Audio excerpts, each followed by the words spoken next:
Good evening. Apologies for starting just about 5-10 minutes late. The Committee of Adjustment went a little bit longer than they normally go. Good evening and welcome to the City of Woodstock's Public Planning Meeting. Tonight's meeting is an open public meeting as required by the Planning Act. This meeting will be live streamed to the city's YouTube channel, and recording of the meeting will also be posted on the city's website following the meeting. An agenda of the meeting can be found on the agendas, meetings, and minutes page on the city's website. This meeting is for information and discussion purposes only, and no decision will be made this evening. Council will make a decision on these matters at the regular council meeting to be held on Thursday, beginning at 7 p.m. If you wish to address council at that meeting, you must submit a delegation form to the city clerk no later than 2 p.m. on Tuesday, that being tomorrow. A delegation form is available also on the city website. If an application is denied, only the applicant or the minister may file an appeal with the Ontario Land Tribunal within 20 days of issuance of the notice of council's decision. If an application is approved, only the applicant, the minister, or a person who made written submissions or oral submissions at this meeting may file an appeal with the Ontario Land Tribunal within 20 days of issuance of this notice of council's decision. Please keep your comments to planning matters only and avoid repeating comments that have already been expressed. If you have not provided oral or written comments but wish to receive formal notice of council's decision on this matter, please contact the clerk's department. The notice will provide further information on appealing the decision. The planner will be asked to present the planning report for each application. The applicant will then be provided with an opportunity to also make their comments, followed by those wishing to speak in favor of the application, and then those wishing to be in opposition of the application. Prior to proceeding with the first application, does anyone here wish to declare pecuniary interest on any of the items on tonight's agenda? Conflict of interest. Seeing none, we'll be underway. And there is 6 items on tonight's agenda, so it's that's longer than usual as well. As I mentioned, the Committee of Adjustment was longer than usual. So item number 2A on the agenda is application for zone change, Kuldeep Brar and Jagjit Randaha, 360 and 366 Mill Street in Woodstock. And we have both planners that represent the city of Woodstock often here tonight. Mr. Eric Gilbert will do item number 2A. Thank you. This zone change application was previously before council in October. The application seeks to permit rezone the property from R1 to R3 to permit 19 townhouse units. Since the previous application, it was deferred by council to give the applicant an opportunity to reduce the number of units. Since that time, staff understand that the applicant's consulting engineer met with adjacent residents and provided additional detail and information about the proposed grading and retaining walls for the development, and has provided an additional 6 parking spaces in this area here, south of the 3-unit building. It's noted that the previous proposal did provide all the required parking. So this is in excess of the required parking. A parquet is also proposed for the corner of the site adjacent to Mill Street. Staff have reviewed the application and are satisfied that it meets the infill and development criteria in the official plan for low density residential areas. The proposed density is permitted by the in the low density residential designation of 12 units per acre. The applicants provided some additional details, what the units will look like, as well as grading details to show that the proposed 2-story units will be below the units to the west on Boots Hill Road. The proposal does comply with the R3 zone provisions with the exception of lot coverage. The R3 lot coverage maximum is 35%, and this application seeks to permit a 38% lot coverage. Staff note that the proposal will be subject to site plan approval if it's approved, where matters such as grading, drainage, landscaping will all need to be addressed to the satisfaction of the city and county. With that, staff are of the opinion that the proposed lot coverage is appropriate, as the applicant required to demonstrate through the site plan approval process that there's a sufficient green space and engineering measures on site to attenuate for the additional drainage and runoff generated by the increased impervious surface. Uh, s- Considering that, staff recommend support of the application and recommend that it be approved.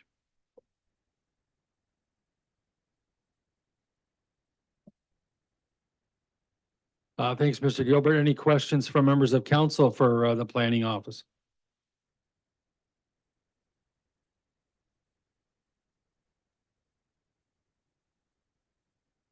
Seeing none, is there anybody here representing the applicant that would like to speak on their behalf?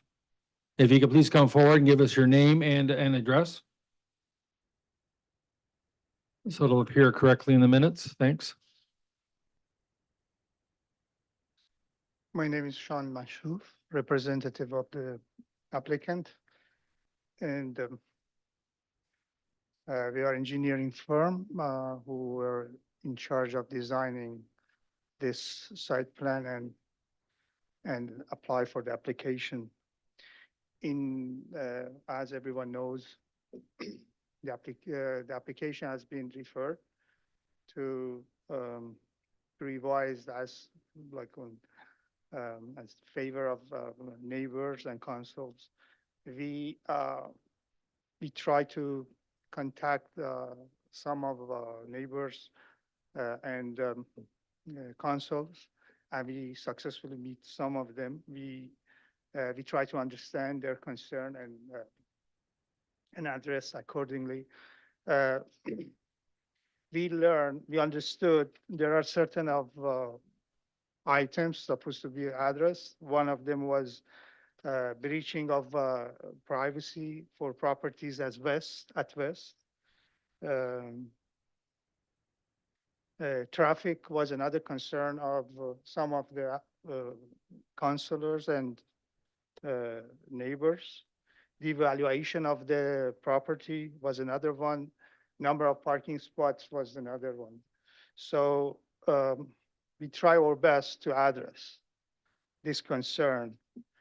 For breaching of the privacy, we've done certain actions. We took certain actions. We brought down the entire platform of the entire site, 600 millimeter. By doing this, this cross section shows how it works.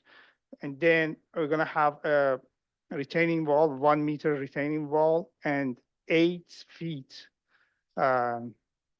privacy fence, acoustic privacy fence. This fence,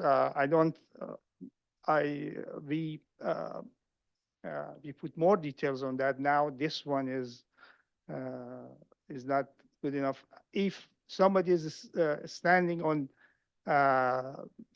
here, and somebody else is standing here, there is impossible to see. It goes here. The line of the vision, it goes here. That's how it's been designed.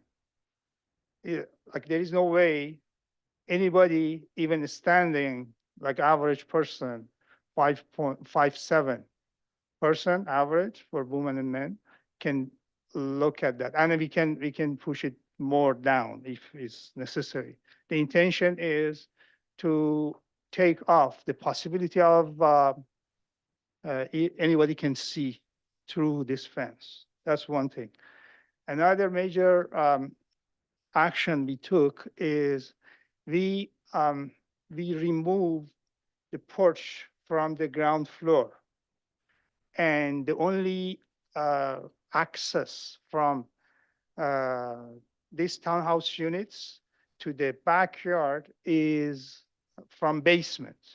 So there is no balcony, no porch in ground floor. So, and then people can access to the backyard only from the basement. So that's another action we took. to provide that one, the privacy, to provide the privacy. So another item is the parking. We provide 6 more visitor parking. For for the valuation of this property, we don't think these properties, the properties at the back of the in that single family houses at west side, they're gonna be devaluated. Why? One thing, there is no direct connection between these two neighborhoods. Totally, they have different access. That's one thing. This this townhouse development is for like upper middle class professionals with young children. And this look like for poor people? I don't think so. This type of property, we designed that in Richmond Hill, in Markham. That's 1.8 over 2 million averagely. Here is going to be cheaper, but 3 large bedrooms and everything is top of the line. Like, I don't think this is going to bring down the value of the neighborhood. It's other way around. It's going to be a monumental project for everyone else to follow. It's going to generate a lot of revenue for entire town, entire city. Is 19 units, and it's for 2 professionals, and 19 units, one more legal entity for taking care of the common elements. So we propose, in order to give certain identity to this townhouse project, we provide this parquet. I don't have, unfortunately, we finished the design of that, but I don't have the render for that. If you add that to this, to the parquet, to the entire site development, totally, it has monumental identity, uniquely, and it's very rare.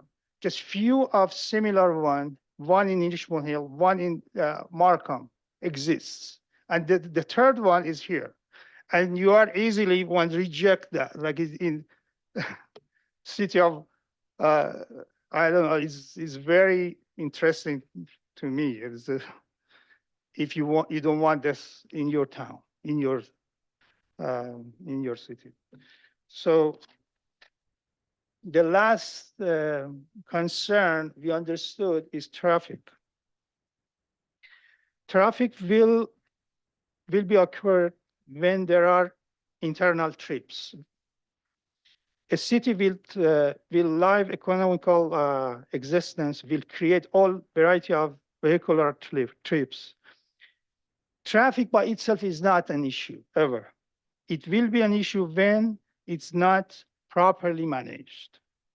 I think here we are helping solving the problem of traffic in two ways. One, the revenue, property tax. Another one is going to be a less cost because we have a property management legal entity here is who take care of the whole thing, and it gives say garbage. We have only one sanitary connection, one storm connection, and one water connection. And for 19 units, it means 19 times less maintenance costs. and the property tax is 19 times more. So you can compare that with 19 scattered single family. I'm not objecting those type of, but I'm saying this is helping at least on traffic. But, and then money is there, the city is gonna manage traffic as they wish. I'm done. I'm ready if there is any question. Any members of council have any questions for the delegation? Go ahead, Mayor Atroni.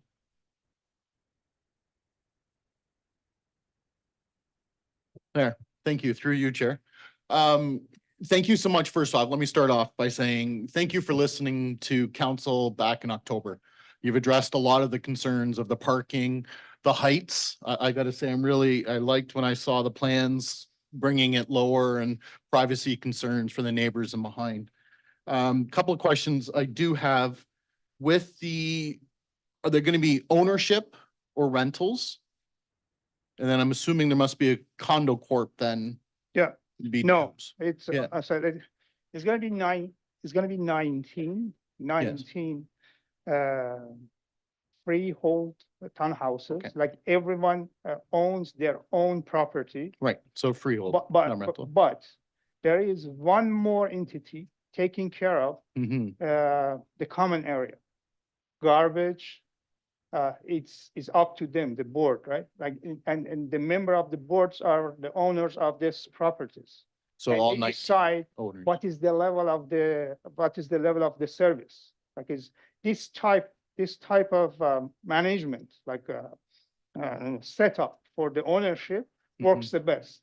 All variety happened and all of them had some problem. But this one is the best so far. And everyone goes for that. So then they share the cost, then I Share assume of, is up to the member of the boards, how much they go. They're taking care of the common elements is 100%, but they might go even further is based on their agreement, right? It's they decide. okay, just want to Yeah. confirm their So freehold, we really. have 20 legal entities. 19 of plus them one. are inside like each property, and we have property line and we have deeds and everything.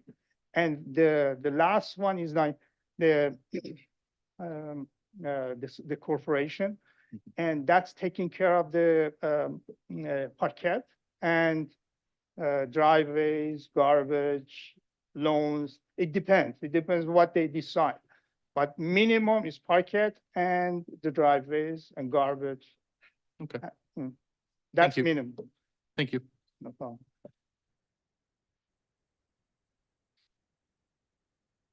Any further questions?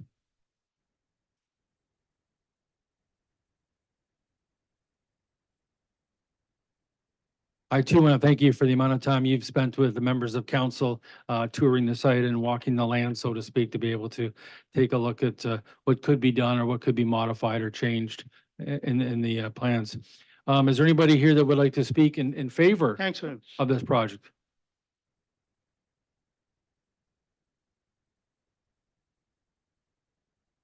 Anybody here tonight that would like to speak against this project? You can come forward first, sir, in the black coat. Make sure you give us your name and your address. My name is Corey Graham. I'm the property owner of 501 Sparky's Lane. Part of the reason I'm opposing this is, like Sean had mentioned, that he had engaged with the neighbors. The engagement was more or less like I was getting strong armed by a city slicker, is how it felt. What I had to request on multiple occasions to receive the drawings. I am familiar with drawings and a lot of these approvals, as this is kind of what I do for a living, but with food plants. So one of the things that when I finally did get a hold of Sean, I brought up was the noise pollution, light pollution, privacy, and kind of brought forth as like my house being the leading one into the property. The vision lines, what he has described, is not accurate. My house is a raised bungalow, so it's a walkout. So they won't be able to see in the bottom floor, but my main floor where the majority of the living is what I'm kind of in contention with. So I brought up these items to him, and I had to request on multiple times just to get the drawings again, because I can read them. So everything was pushed out very last minute. There was no, in my opinion, for the benefit to me to kind of have this even close. There's no real material changes.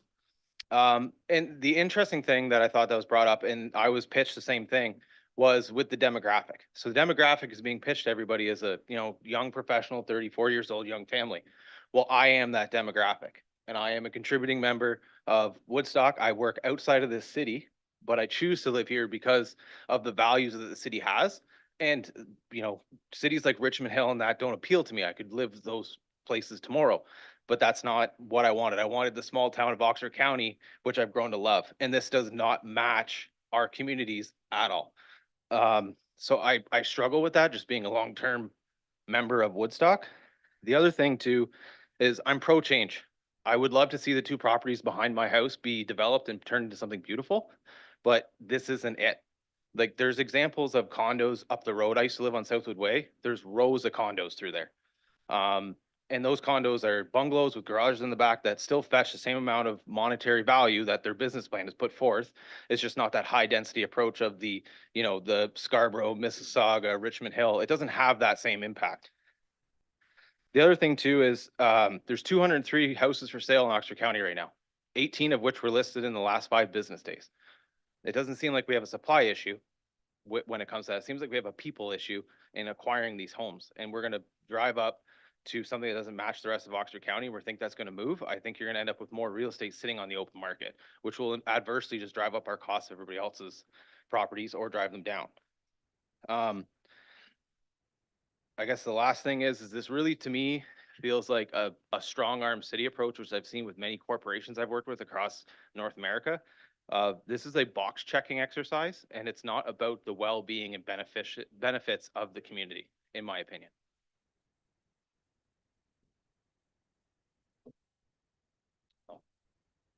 Anybody on council have a question for this delegation?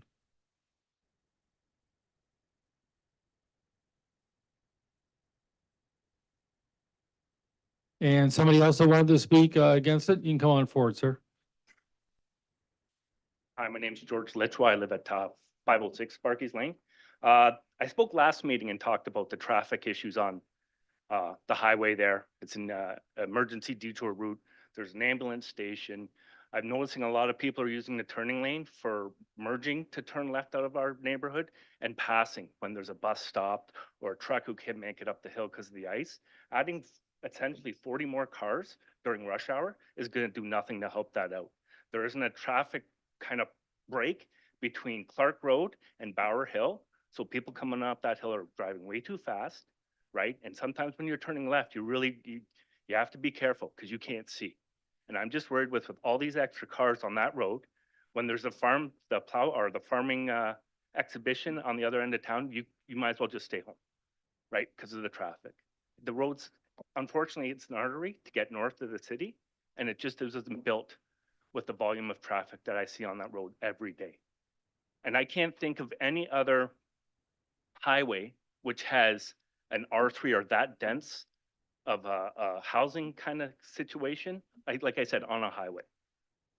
I drive all over southwestern Ontario for my job, and I can't think of a space like that outside of the GTA. And we have something very similar to this on Pembers Pass, right? A community or a development much like this. And like even in the picture, you have a car blocking people's driveways. So, I mean, it's going to be a parking issue. There's going to be a maintenance issue, right? And a density issue. I don't think this really fits with, the idea I had of Woodstock. I moved from a larger town to be in a smaller community, and that means a lot. And cramming people on top of each other isn't what I think is an attractive look for the town.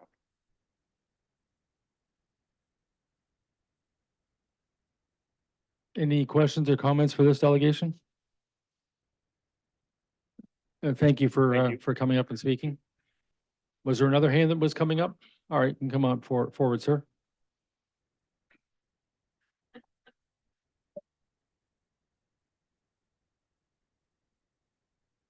Hello, I'm Walter Varican from 217 Boot Hill Road. So my main concern with this development is parking. I guess since the last meeting, there had been additional visitor spots added But if anyone's lived in a board-controlled townhouse, they'll know that visitor parking is strictly for visitors. I know that firsthand.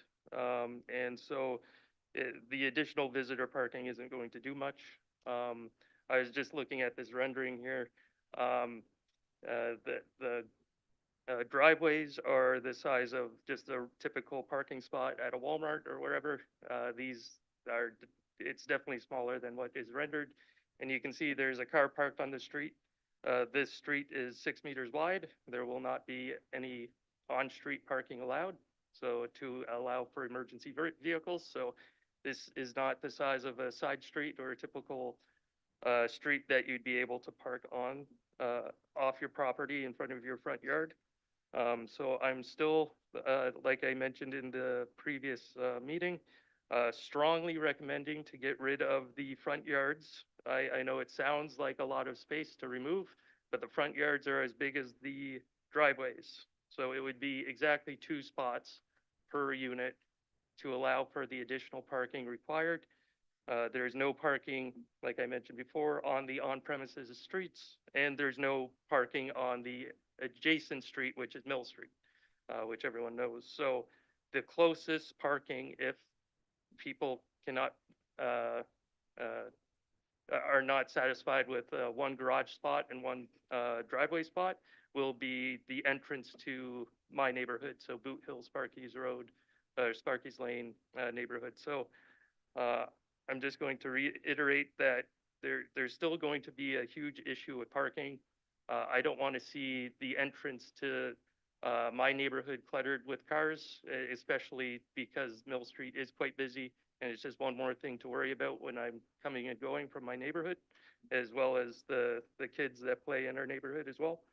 I'm still unsatisfied with the parking, and I want to ensure that this development can be self-sufficient on its infrastructure and not reliant on adjoining or adjacent residential developments that are already in place.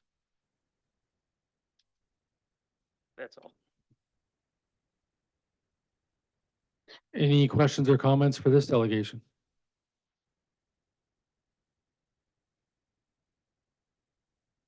Is there anybody else that would like to speak against this proposal? And again, as stated at the beginning of the meeting, there are no decisions being made today. This is for information purposes only. And the city council meeting is on Thursday at 7 PM. That's when the committee, council meeting begins on Thursday.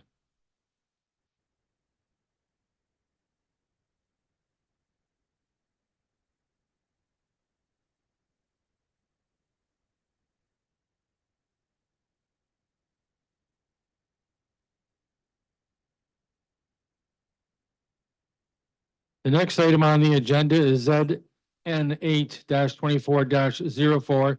It's an application for a zone change from the corporation of the city of Woodstock. And Mr. Eric Gilbert, one more time. Thank you. This application is a housekeeping amendment to the city zoning bylaw. The bylaw was originally passed in 2010. It's been updated 3 times since then. So this is a general 3-year update that we're looking to complete. The list of amendments are detailed in table 1 of the report. There's 2 or 3 major areas. The first area is source water protection provisions. The Clean Water Act has come into effect, and the source water protection plans have been approved by the Ministry of Environment. They have not been reflected in their zoning bylaw yet. So this update will introduce those maps into the zoning maps so that potential or future purchasers of property would have a map that would say, this property is within a vulnerable area. You should talk to the source protection officer if you have any concerns about what that designation might mean. The other change we're making is respecting home daycare. The Early Years and Child Care Early Years Act lets for home daycares to have 6 children at a time. The current bylaw considers it a home occupation, which limits you to 5 children. So by making this change, we'll allow each home daycare to have potentially up to an additional kid to generate some additional childcare spaces through the city. We're also looking at eliminating the parking requirement for home occupation if it's carried on by the person who resides in the dwelling. So if you have a home business as, say, an accountant, really there's no need for an additional parking space. So that would also provide some entrepreneurial opportunities for homeowners. As well, the other change that we propose relate to ARUs through an oversight. It wasn't included as a permitted use in the PUD zoning or the planned unit development zoning. So there's a change proposed to include an ARU as a permitted use in that zone, as that zone does permit single attached dwellings, semis, and townhouses. As noted, the details of each change are listed in table 1, but planning staff with the opinion that the proposed changes are appropriate and will help improve the effectiveness of the zoning bylaw and eliminate some hurdles, unnecessary hurdles to development, and recommend approval of the proposed changes. Do any members of council have questions for Mr. Gilbert? Go ahead, Mayor Accioni. Thank you. Through you, Chair, to Mr. Gilbert. Really, the question's only around the parking requirements or the no longer parking requirements, I guess, that's being proposed. You mentioned home-based businesses. Would that be for all home-based businesses? Or is there still going to be a mechanism? Like I'm thinking hairdressers that still will have somebody coming and needing to park for an hour, obviously not me. But if somebody is going, probably they're going to be for an hour or something. Is there still a parking requirement for that, or are we eliminating that completely as the plan? So, Mr. Chair, for this amendment, we're proposing to eliminate it if it's just carried on by the occupant of the dwelling. The thought being that generally, if you're go to a home-based hairdresser, you generally don't like to park in their personal driveway anyways, because you could be blocking another resident of that dwelling from parking in the driveway. And generally, people park on the street in that area. And the hours are generally ones that there isn't a peak parking demand. So for those reasons, we're looking at removing it as long as there's no employees other than the proponent. Okay. Okay, thank you.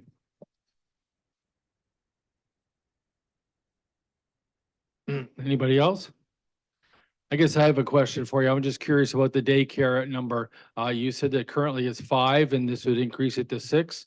What was interesting is that there seemed to be a gap therefore because the classification of a daycare center when it reaches 7 is something else again. So that was kind of an interesting note in your report. Can you explain that one more time? Sure. The provincial legislation allows home daycares with up to 6 kids, but the zoning bylaw considered them a home occupation that limited it to 5 kids. So the proposed amendments would change the zoning bylaw so you could have 6 kids in accordance with the provincial legislation. And once you got beyond the 6 kids, then you'd be considered a daycare center, which would be the same as the provincial licensing for that.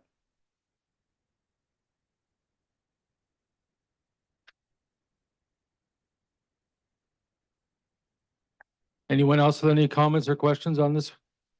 Anyone here to speak in favor of this application? I know it's more of a housekeeping issue for the city of Woodstock bylaws, but anyone here to speak against this bylaw application? Seeing none, we will deal with this at Thursday evening's city council meeting. Item number C, or the third item on the agenda. CD 23-02-8, application for draft plan of condominium. The read would be the applicant's name, 655 Northdale Drive is the address. And one more time, Mr. Gilbert. Thank you. This application is an application for condominium conversion approval. So the property is located on the south side of Branch Street and east side of Northdale Drive. It currently consists of a townhouse development of approximately 9 units. The property is currently zoned R3. The proposed condo conversion would convert the existing development into condominium whereby the individual units, which is the unit and then the existing patio on the outside and the front porch would be individually owned. But the rest of the development, including the green space, the parking area, driveway, and amenity areas would be managed and owned by a common element or a condominium corporation. This application was originally scheduled for the February 12th meeting. However, at that time, shortly before the meeting, it came to light that there were some concerns expressed by some of the tenants about the conditions in the basement that wasn't reflected in the building condition assessment report. So the application was deferred, and the owner did provide an updated building condition assessment report that looked into complaints about water in the basement. The engineering report did conclude that there should be some pumps installed in 2 of the basement units. That report and the implementation of that report and all of the recommendations would be included as a proposed condition of draft approval. As well, the applicant provided a reserve fund study that looked at what was required to maintain the exterior of the building and the common element of the corporation. What will money be required and what projects need to be done in the next, in the horizon of, I believe it was 10 years. The applicant, if uh, the condominium conversion is approved, would be required to implement the recommendations of the reserve fund study, create the condo corporation, and as part of the condo corporation creation, they'd have to create the reserve fund and maintain the funding that's required for it. The property is currently designated medium density residential and it's zoned R3. The current building does appear to meet all of the R3 zone provisions with the exception of parking. Generally 14 spaces would be required by the zoning bylaw. However, 12 are provided. But staff in the building department have noted that this is considered an existing situation that's grandfathered, and the building appears to function appropriately with the 12 spaces. The official plan does contain policies respecting condo conversions. There's a number of criteria, including the vacancy rate for similar unit types in the city is 3% or greater, whether the proposal will add to the affordable housing stock, and the proportion of the similarly priced ownership housing in the housing market, measures to minimize hardship for existing tenants and potential for displacement, and ensuring the proposal complies with the occupancy bylaw and any Ontario Building Code aspects or Ontario Fire Code. Agencies did review the application. Building comments indicated that the recommendations from that building condition assessment will need to be implemented, and a letter will be required from the building department before the final approval is given. And the Parks Department provided some comments respecting to trees provided on site.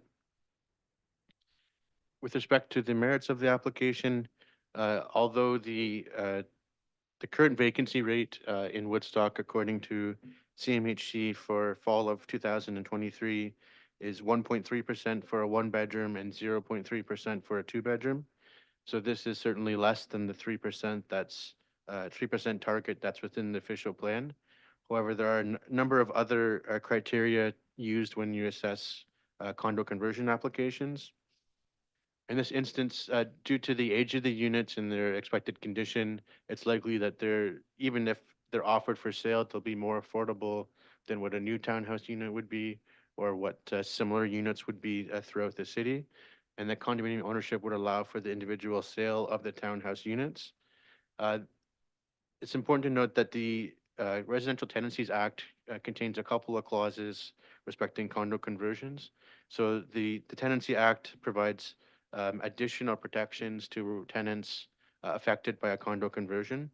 So a landlord is prohibited from evicting a existing tenant to give vacant possession to a purchaser of a condominium unit, and is prohibited from terminating based on the possession by the landlord for the purpose of personal occupation by the landlord or member of their family. And any purchaser of the condo unit will not be able to obtain vacant possession while that tenant remains in the unit. As well, the tenants receive the first guaranteed right of, they get a right of first refusal on the sale of any of the condominium units. So these rights are greater than what would exist today under a typical rental tenancy agreement. As noted with respect to the city zoning bylaw, the property is zoned R3, but it does comply with the required, all of the zone provisions, with exception of parking. But as noted, the building's been there for 40 years with 12 spaces, so staff of the opinion that it functions appropriately. Staff recommends that the application for condo conversion be supported, subject to the conditions that the building condition assessment report be implemented to the satisfaction of the city building department, as well as that the reserve fund study be completed to the satisfaction of the building department, and that the county receive copies of the proposed condominium corporation and the incorporation bylaws, and these would be required prior to any final approval. With that, I'll be happy to take any questions. Are there any questions or concerns for Mr. Gilbert? Go ahead, Mayor Accioni. Thank you through the chair and Mr. Gilbert again. Though I love the idea of attainable housing, like I love this idea. I really do have the concerns for the current tenants though. Do you know currently, are they all rented or any of them empty? Do you know that? I'd have to defer to the applicant. Okay, well, I can ask that at the time. Okay, but if I understood you correctly, they would have the first right of refusal, so they have the first chance to buy it if they're able to, and they cannot be displaced? Correct. So if they have a typical rental agreement, there's a couple of exceptions to terminate that. One is where the landlord evicts for their own use. In this Understand. case, if there's a condo conversion application underway or approval, that cannot happen. Right. So there's actually stronger protections for the existing tenants through the condo conversion process. Mhm. And even if the units are sold, it can't be sold to the purchaser with assurances of vacant possession. So the purchaser would inherit that tenancy agreement, and they'd continue to be able to live in that as long as they continue to abide by the rental agreement. At the current rents they're paying now, plus the whatever percentage annually, of course, but Correct. they can't, interesting. Okay, thank you.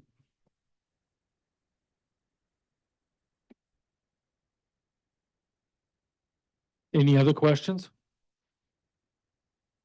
I guess my question would be whether or not the amount of the reserve fund would be set by the current owner or by the purchasers as they move in, being that, for example, the age of the roof, you sort of say, well, it's a 10-year span and they've done a study for it.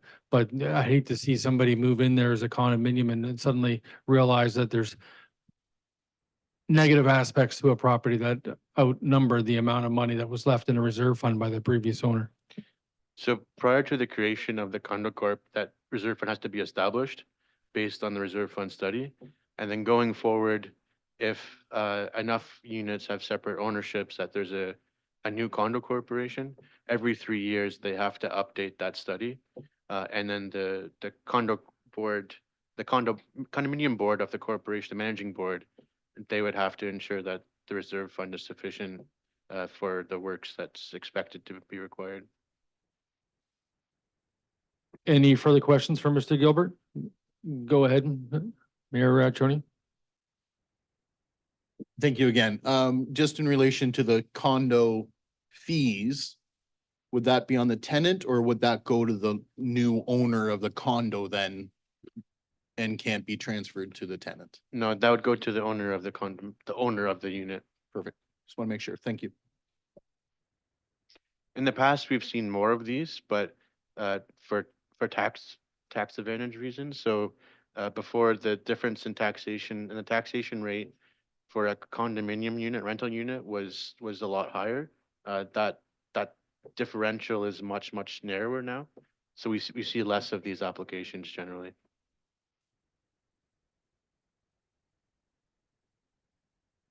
Any further questions?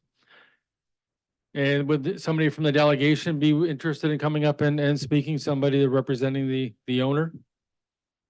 Yeah, please come forward. Again, state your name and your address.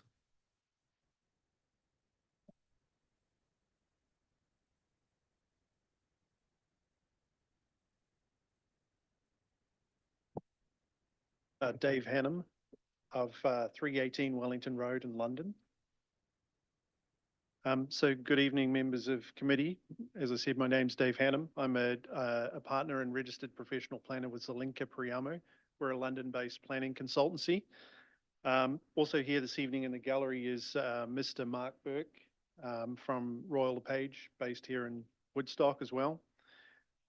We've had an opportunity to read staff's report and we welcome the recommendation for approval. We've also reviewed the proposed conditions and we find them satisfactory. We also acknowledge through that staff report that there was reference to the fact about tree preservation at a future date, which we welcome as well. Eric did an excellent job in terms of providing a synopsis. Apologies, I haven't provided a visual presentation, but I want to take a few minutes just to provide some high-level thoughts. Apologies if there is some repetition with respect to my comments as well. But as you all know, that the purpose of tonight is to consider an application for the conversion of a rental accommodation into condominium ownership. The subject property, as Eric had indicated, has been in family ownership for decades, but unfortunately, the application stems from changes in personal circumstances where the owners now have to look at changes with regards to estate planning. The proposed breakdown of units, as was indicated, is effectively for the 2-bedroom unit and the outdoor patio. The remainder of the property in terms of landscaped areas and parking, surface parking, will be held in common ownership through a future condominium corporation. In terms of the current vacancy, my understanding is that all the units are rented except for one. There's one that's currently undergoing some renovation.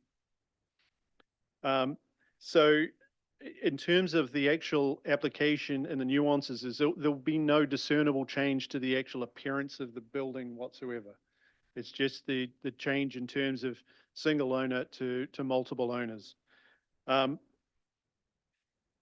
addition to the statutory notification processes that were taken with respect to these applications, the owner has also taken it upon themselves to provide detailed correspondence through to each individual tenant. So there was a letter that went out that addressed a number of important matters, which included things like ensuring them that the conversion process does not terminate their current tenancy, that they have the first right of refusal to the purchase of that unit when it goes on the market, that the process is likely to take a number of months and they'll be notified when it is concluded, that their current rent and lease terms will remain unchanged after that conversion, and that if they had any questions or concerns that they could reach out to the ownership group. So they wanted to engage beyond the statutory process to speak to the tenants as well.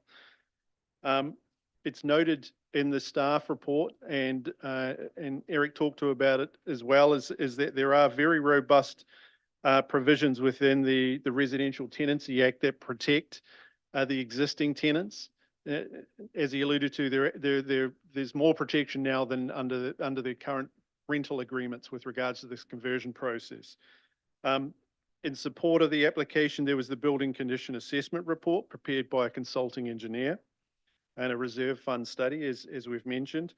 I just wanted to pick up on a couple of things that were referenced within that building study. As it was alluded to, there was some issues resulting from residents with regards to some of the remedial work that was required. What I can confirm is, and in particular, they talked about sump pumps for 2 of the units. The owner has confirmed to me that one of the units, the sump pump has gone in and the second one that's going into the unit will go in later this week.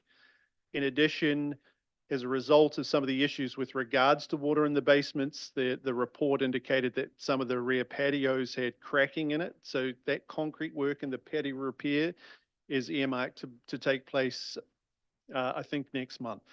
So they've taken the initiative to address these issues now to ensure that there's no issue moving forward with regards to the reserve fund study. So those funds that are in that study that are earmarked for that work will come out now as well. In terms of where the money comes from with respect to the reserve fund, in simple terms, the owners pay. The reserve fund, as you know, is established by the condominium developer at the inception of the condominium corporation. The corporation collects contributions in the reserve fund from the owners. Prior to the selling of any of the units, then the current owners have to provide those funds within the reserve fund. So in terms of land use planning policy, as indicated, staff are supportive of the application. We concur with that. We feel it's our professional opinion that the proposed conversion meets the relevant policies within the official plan. It's going to provide a range of ownership housing that's a lot more affordable than some of the other stuff that's coming forward on the market, and in our opinion, is sound land use planning. So we would respectfully request that this committee adheres to staff's recommendation and moves forward with support for city and county council through the future processes. I'd be happy to answer any questions. Are there any questions for the delegation? Go ahead, Mayor Accioni. Thank you through the chair, Mr. Hannum. Yes. Sorry, yes. Yeah. First off, thank you for being here and everything else. And again, love the idea. Attainable housing is much needed, but again, so are rentals. So that's the catch here. And I'm really concerned. I'm curious if you've then spoken or got response from the current owners, or sorry, the current renters. Are they in favor of this? Has there been a lot of concerns raised? Because I haven't spoken directly to them, but as I indicated, the owners have. As far as I know, there hasn't been much issue apart from the 2 units that were effectively concerned about the flooding, which obviously, you know, if they're living there, the owner, sure they would the owner have interest as well. You know, when the original study was done, it was done in the middle of summer. There was no issue with respect to the flooding, but as soon as the owners had heard about that, then they responded the same day. And obviously they've looked to try and correct that remedial work as soon as possible. Okay, thank you.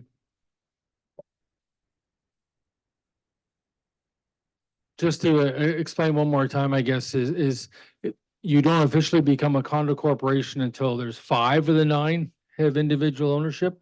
In other words, what I'd be concerned about, you say there's 1 that's vacant. So in theory, by September, as an example, there could be somebody who's owner occupied living in that current vacant unit.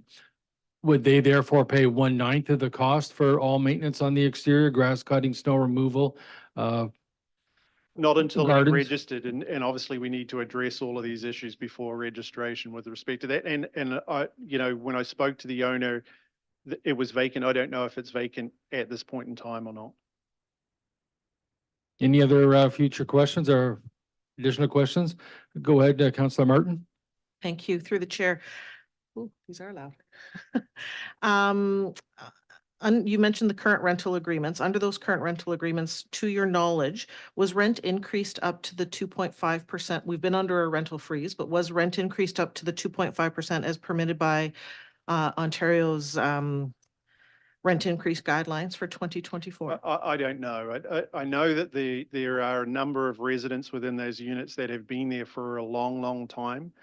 You know, some for 20 years, I think. And in terms of the difference between the rent that they pay and the rent of more recent renters, there's a substantial difference with respect to that. But because of their length of tenure, then that rent is generally protected. But in terms of the nuances of what, the percentage that has been increased annually, I don't know that information. So I could probably find out for council, but I don't have that information here.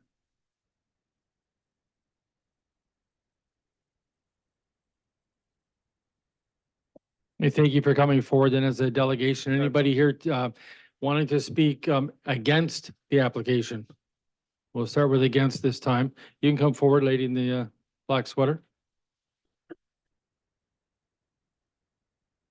And again, your name and your address. Hi, my name is Debbie Solta, and I have lived at 655 Northdale Drive, which is one of the addresses in the townhouse unit up for condominium conversion. I have lived there since June 1st of 2010. That's where the first sump pump went in, and I've had this problem with the water since I moved in, so that's a lot of years. So just fixing it now seems silly, a long time anyway. Speaking for myself and having gathered concerns from other tenants, obviously we're not in favor of the application for rental to condominium conversion.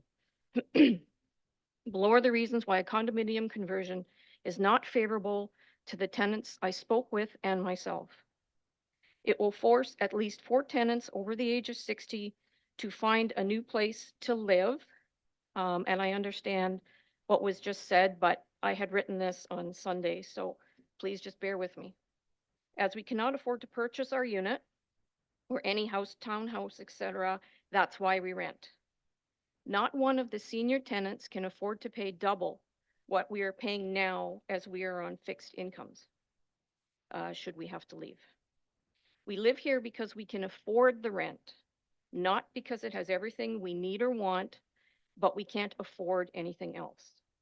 To let this condominium conversion go through, you would be taking that away from us. Several of us have lived there 10 years or more, seniors on minimal income, and will have to struggle to find affordable housing. Our rent does not include utilities, which is also on the rise. The present tenants were screened and selected by the current single landlord. With a condominium conversion, you could be looking at 9 separate landlords and continual tenant turnaround, creating a very different situation at the corner of the neighborhood. 2 families with kids under 2, seniors, and various other family units will be displaced from the 9 units, 1 not rented right now. The units are getting older and costs for repairs are ever increasing, so I believe this is why this conversion is happening at this time. If you let this go through, the only people that benefit is the landlord. The tenants do not benefit in any way that I can see. Affordable housing options are the biggest part of the present housing crisis, as everyone is aware, with rents taking up the majority of our monthly incomes. With housing uncertainty comes mental health issues, financial stress, insecurity, and overall anxiety. County's strategic plan talks about being 100% housed, addressing challenges such as the housing crisis. As per any changes in housing provision that are made, it does not benefit the tenants. Housing insecurity is happening, and as per a news article, our mayor has spoken on the present issue of homelessness and supports positive change. If this condominium conversion goes through, the city and county is making the choice for the tenants, and no one likes to have such an important issue forced upon them and their choices taken away. Thank you for letting me voice our concerns. Any members of the council have a question for this delegation? Go ahead, Councillor Martin. Through the chair. Respectfully, could I ask you the question that I asked earlier? Do you know if rents across the board were increased in 2024 up to the 2.5% that was provincially allowed? I can only speak for myself, and I have a little knowledge that everybody's rent did go up. I don't believe it was the full 2.5, but rents have increased every year for, I don't know, 3, 4, or 5 years, however much, but yeah.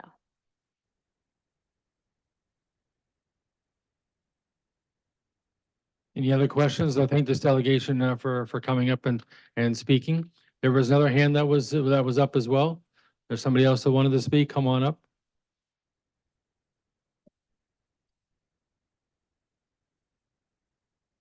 Yes, hello, my name is Peter McDonald. I've lived as a resident on Brant Street for 20 years.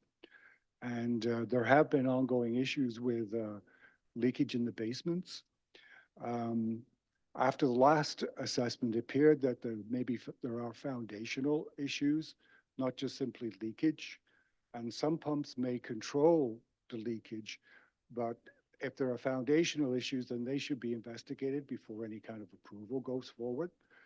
I'm not an engineer, but that seems like a logical move, that there may be foundational issues on Northfield Drive, and therefore there may be other foundational issues on Brand Street.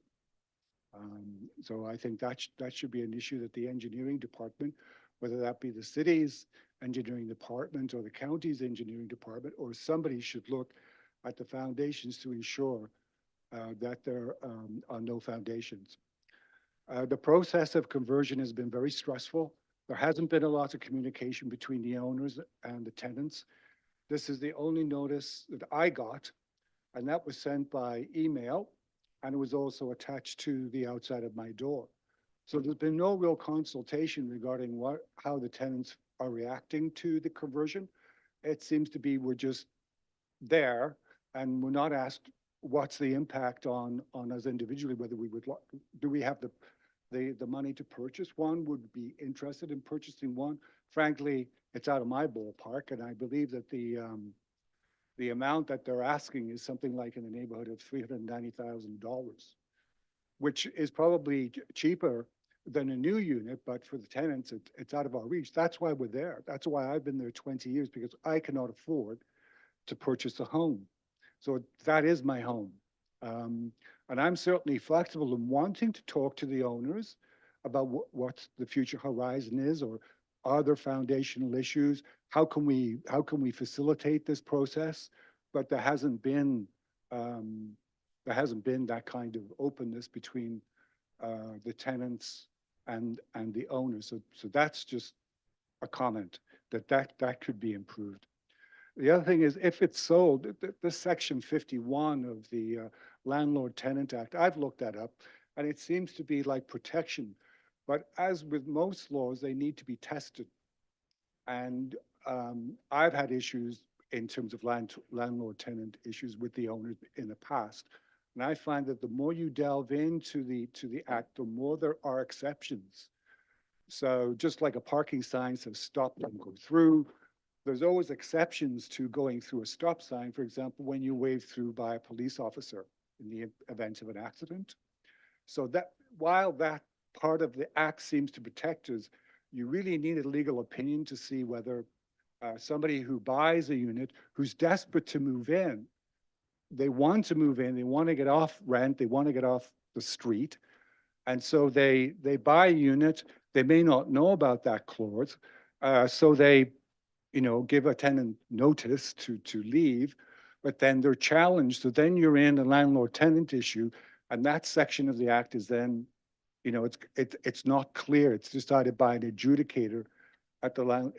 It creates conflict, and it's conflict that I don't think that the tenants want. It's certainly not what I want. And just because it's stated as a protection doesn't mean that it's ironclad. There's always exceptions. The other issue is that a lot of the heating in the units is hodgepodge. Some of it's radiant heat in the ceiling. Some of it's convex heating on the along the baseboard, and some have gas heating. My understanding is that convex heating over long term can be quite hazardous. It can dry out the wall. So I think those kinds of issues are something that I don't know who exactly would address that, but I think those kinds of issues may mean that the building itself, because it's so old, it was built in the 70s, but it may in fact be somewhat hazardous. And so those kinds of issues need to be addressed, I think, before you simply convert it and then turn it into a condominium complex. Last point I'm going to make is that if you do convert it into a condominium complex, then the tenants are going to have to deal with 2 levels of law.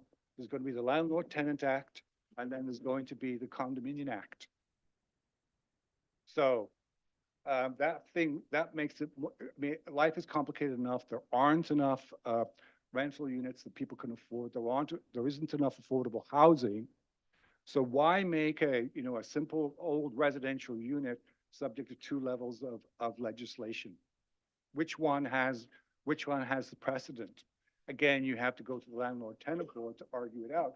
And they may turn around and say, well, it's not our responsibility. You have to go back and deal with the Condominium Act. It becomes very it seems simple, but things can be very complicated. That's it. That's all I have to say. Sorry to blab on. I didn't think I'd talk that long. Any questions for this delegation? Thank you. Go ahead, Councilor Leatherborough. Through you, Chair, I'm trying not to talk a lot tonight because I sound a little froggy. So thank problem. you for coming forward. And I just wanted to make sure I heard you clearly that you haven't had much communication with the current owner Right. and that you specifically have not been approached to discuss purchasing if that was within your scope. Right. Is that correct? That's correct. Okay. Yeah, there has been very little communication. So in fact, one person is already moving out at the end of the month. So she informed me, because she's finding the process of conversion too stressful. There's too many unknowns. She's afraid that if once her unit is sold, it's in good condition relative, that she will be evicted. So she wants to move now while she has a plan. She doesn't understand that this section 51 of the Landlord Tenant Act protects her, even though I've tried to explain it, but I'm not an expert, so it's just like, your neighbor explaining you're protected. Well, you'd want to go and talk to somebody else who really is authoritative. So already people are leaving the complex because they're afraid that if their unit is sold, they will be evicted.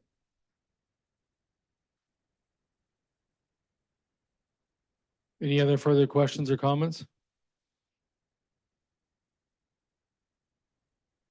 Again, I just would want to add, obviously, we're not making any decision until Thursday, but I would expect anybody that would put an offer in on a condominium or a townhouse like that would have a home inspector take a look at it as well to see what type of heating system it is or the state of the heating system. But I think the delegation made some interesting points about the age of the building, so it's good to know.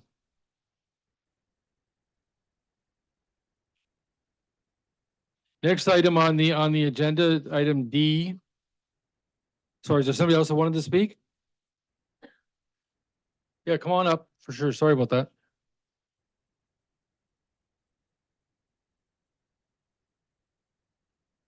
Oops, I'm a little short. You can't hear me. I don't live on Brant Street, but I am friends with some of the tenants and I know the owners. And in the last 10 years, I can honestly say it hasn't been good for some of the tenants. Had been taken to the tribunal for this and that, not because of lack of rent paying, because they want to get them out. Okay. They're not very, the original owners, the parents that owned them, they were very good.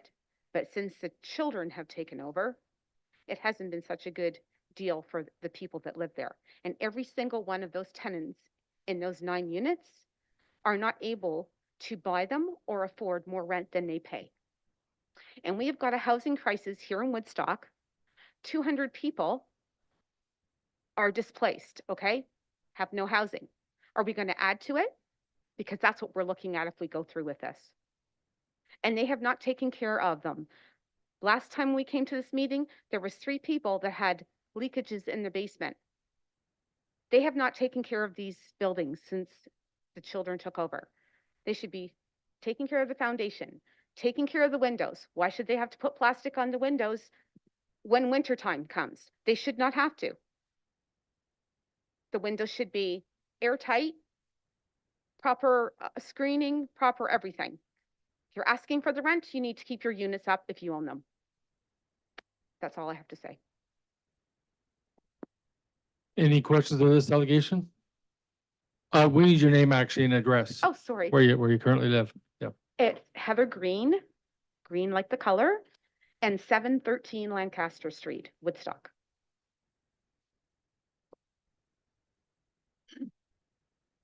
And again, as mentioned before, there are no decisions made tonight. They will be though, however, at the city council at 7 o'clock on Thursday. Fourth item on the agenda is OP 24-01-8 and ZN 8-24-01 application for official plan amendment and zone change. The applicant's name is Rouse and the address is 329 Buller Street. Now we welcome up Justin Miller from the planning office. First, Eric has to show me how to work the computer.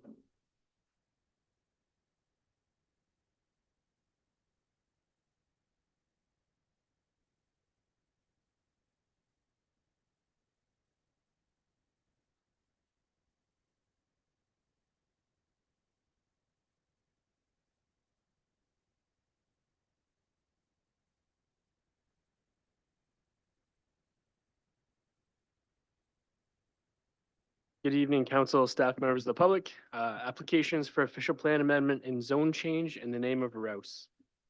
The subject lands are described as Plan 250, lots 5, 10 to 13, Plan 41R, 1122, parts 1 to 4. The lands are located on the north side of Buller Street between Delater Street and Van Sittert Avenue and are municipally known as 329 Buller Street. I wish Councillor Tate was here because I think I got that street name right and she'd be proud of me. Oh, she is here.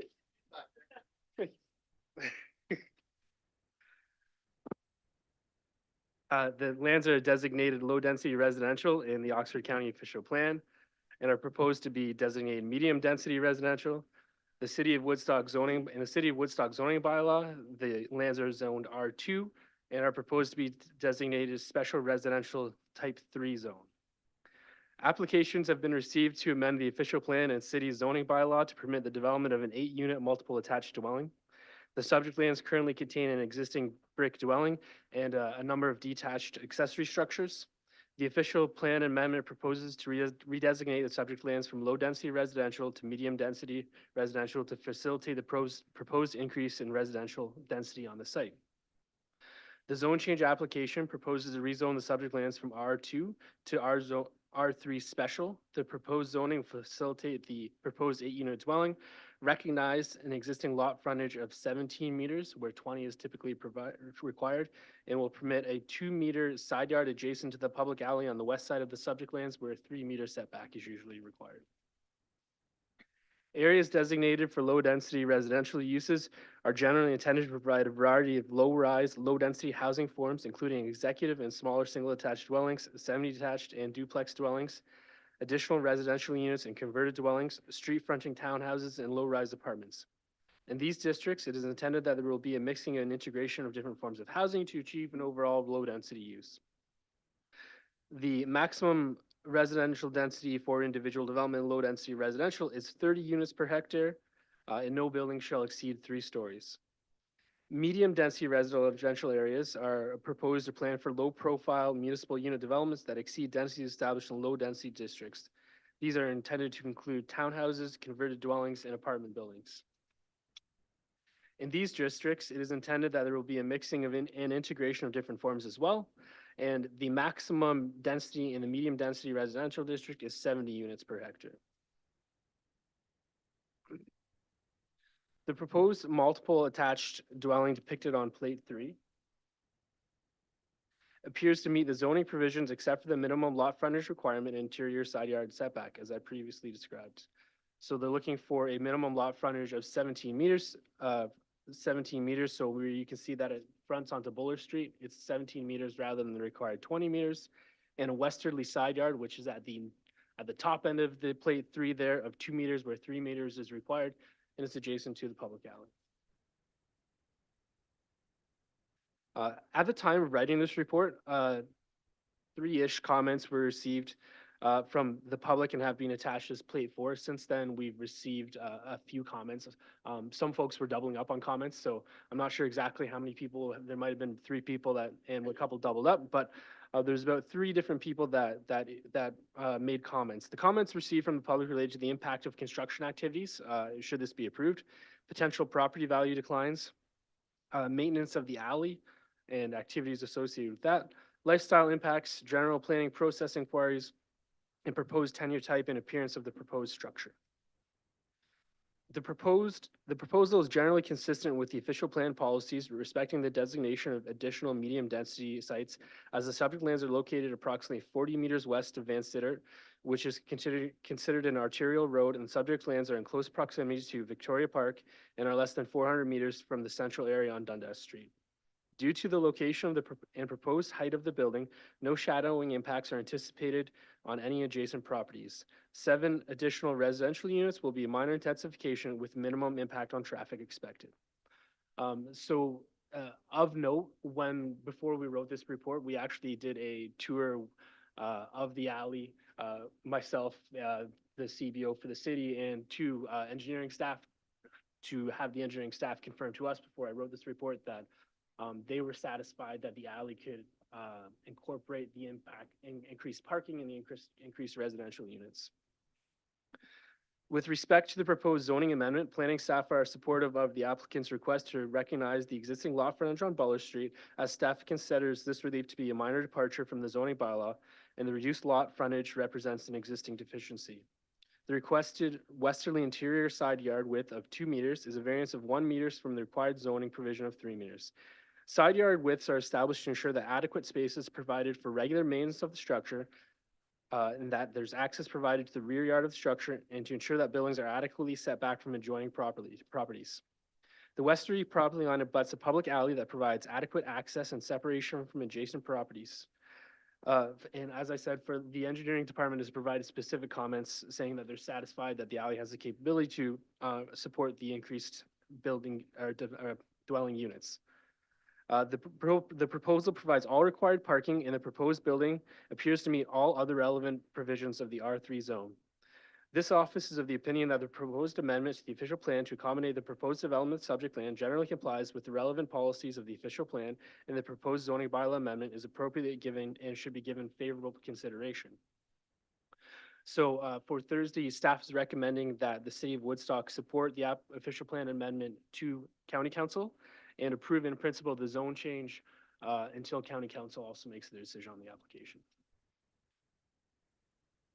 And before I finish up here, I guess I'll note that there were concerns over the building elevations from the public, and so I've included in the plates the elevations that are proposed for the structure, which in my mind has the same sort of architectural impact and feel as many of the older homes that are in that area and on Van Sittert, and the developers provided those elevations.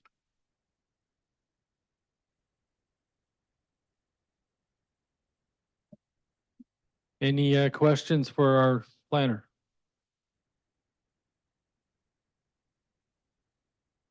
Go ahead, Mayor Joni. Thank you, through you, Chair, to Mr. Miller. Thank you so much. I apologize because I wanted to drive through there, but the day got away from me, so I haven't had a chance. I just want to confirm, I've got a lot of concerns with parking and traffic. That's always the biggest concerns when we're looking at this. And if my memory serves me correct, along the later, a lot of those homes will also use that alleyway for access to parking, because so it's not just this development that'll use that. That's correct? Through the chair, that's correct. There's a number of multiple unit residential buildings that are access their parking from that public alley. Okay. All right. Thank you. Any other questions? I have a question. The R2 zoning at the back of the property, directly behind this proposed eightplex, is it a block that says R2 zoning beyond what they call the green space or green amenity? What exists there now, or what could exist there? Sorry, can you tell me where we're talking about on that map?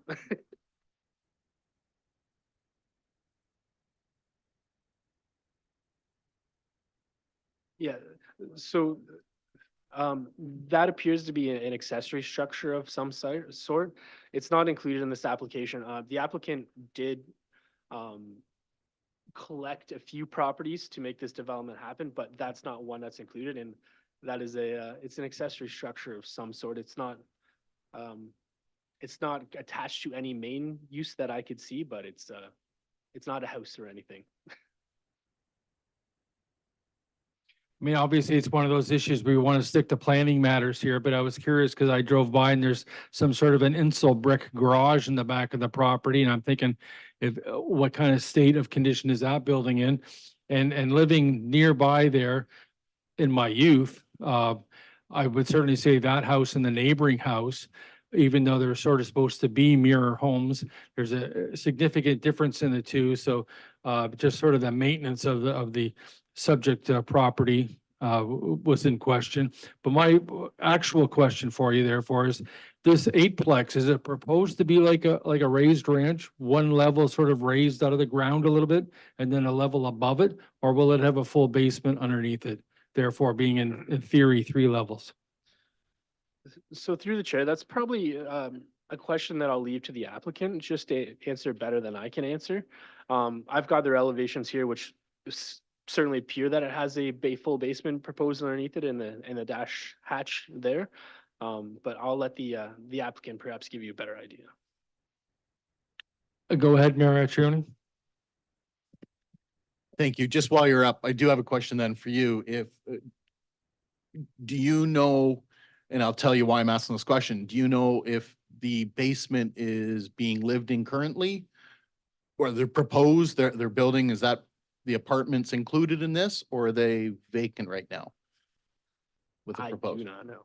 Okay. The reason I'm asking, of course, is ARUs. So how would that affect if, let's say, this ever did get approved and the basements are empty? Could they be converted to ARUs when it's already at that kind of density?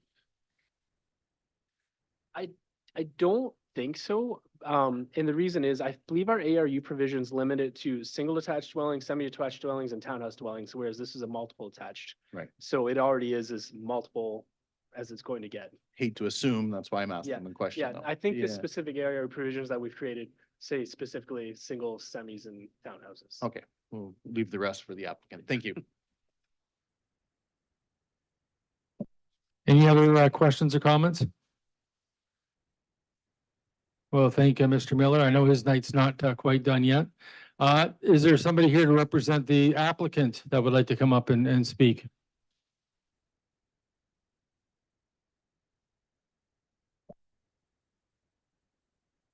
Okay, hello, my name's Daryl Wetlaufer. I'm not the Daryl who's the owner. That's a different Daryl. I'm from Ritz Architect in Stratford. Our address is 322 Ontario Street. And I'm just here to give you sort of a brief description of what we're proposing. Whoops. I know there's been a few concerns from some neighboring properties. I think that's who the majority of the people here are. That we would be welcome to try and address some of those if you wanted me to come back up after they've had a chance to speak. But our general concept here was to try and, so right now we haven't had a very in-depth review of the existing structure.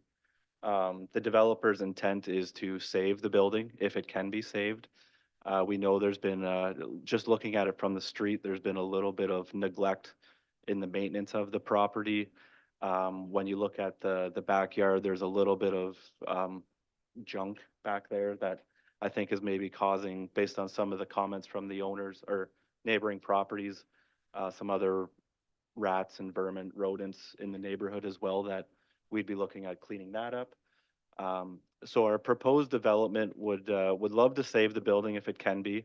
That's what our developer has done on a couple other properties on Wellington Street in town, where we kept the building in the front, did an addition on the back to achieve as close as we could to the number of units he was hoping to have on the site. So here we're proposing to rebuild the front so that the front view from Buller Street matches what's there as best we can now with current construction practices and materials and everything, to make a a cost-effective building there. Um, and then when you come down the side here, this would be facing the neighbors, the one adjacent to our property here, is this elevation here. So we were proposing to keep sort of about halfway back, would be a two-story building, sort of match the height of the neighboring property. And then at the back here, this is sort of a 1.5 story where you have one unit sort of half in the ground and then one unit above where it's sort of 5 feet above the ground so that it's not intruding on the neighbor's rear yard as much as we can.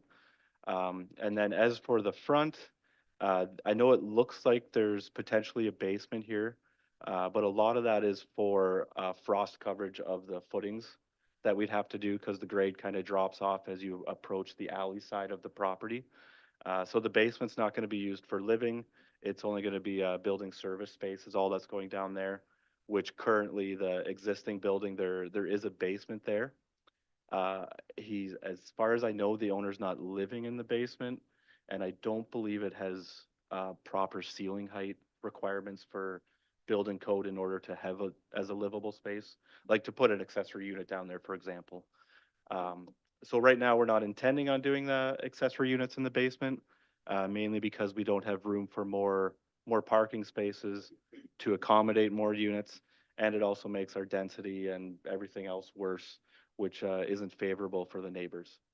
So yeah, if we go back to the site here, so the reason for the reduction on the side yard setback was we know there's some concerns with access for vehicles to the parking lot in the back.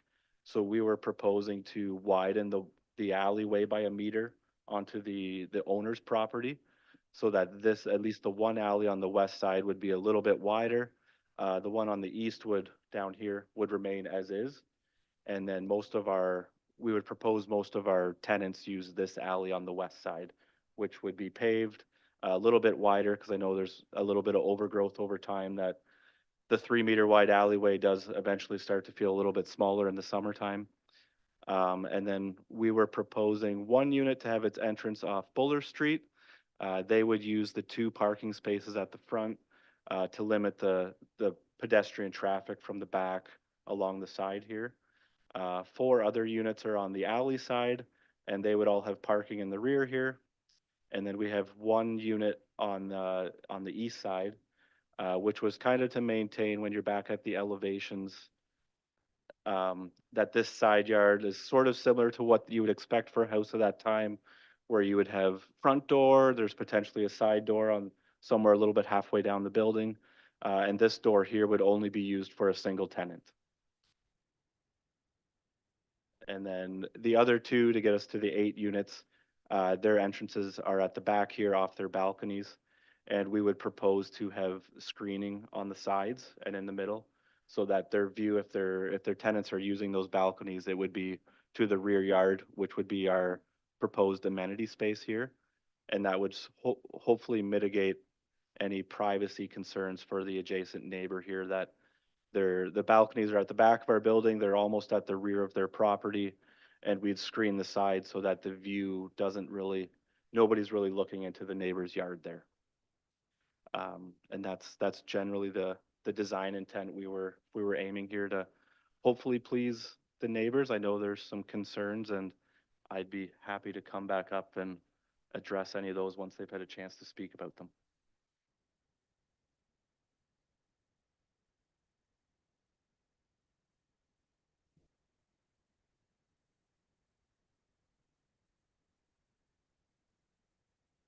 Any questions from the applicant? We'll just start this time with Councillor Wismer Van Meer. Through the chair to Mr. Wetlaufer, just 2 quick questions if I could. So you are saying that they want to keep the house, because I think some of the conversations I've had with residents in the neighborhood is that it was going to be torn down, something was going to be rebuilt in that space. So what you're saying is that this building, given that structurally it can be done. Yes, Okay. absolutely. That's so what we've done, I think it was 40 Wellington and 58 Wellington. If anybody wanted to drive by, those were 2 of his other properties where we kept the building and just renovated inside. So I know our intent here is to I go back here, is to keep the building is our first intent, as long as it can be done and it's a satisfactory living space to keep there, because we don't know exactly what it's like inside. We've done a very quick walkthrough. And the inside, there is some maintenance concerns on the inside as well. That would have to be addressed to make sure it's habitable for future tenants. And then if it can't be saved, our goal would be to sort of this bay here would be to replicate the bay that's on the front of the house now as much as we can. I'm sorry if I could zoom in here. We were hoping to reuse some of the brackets that are already currently up on the frieze board, replicate the frieze, something, it might not be the same, but something very similar that's maybe a little more cost effective with today's construction methods and everything.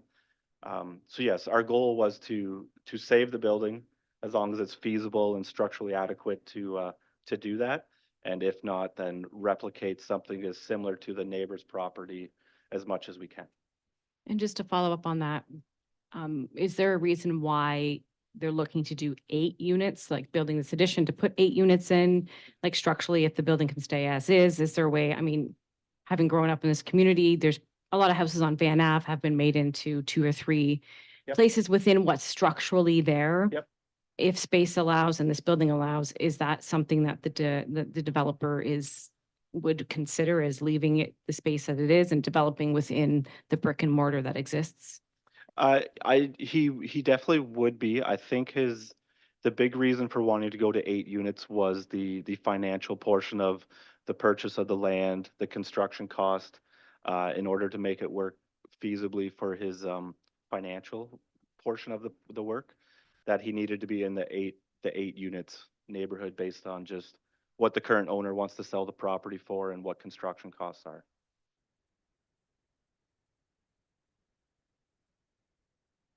So yes, there is the possibility of working in the space with less units if it financially works for him, but I think what he needs is 8 units to make those numbers work, that's all.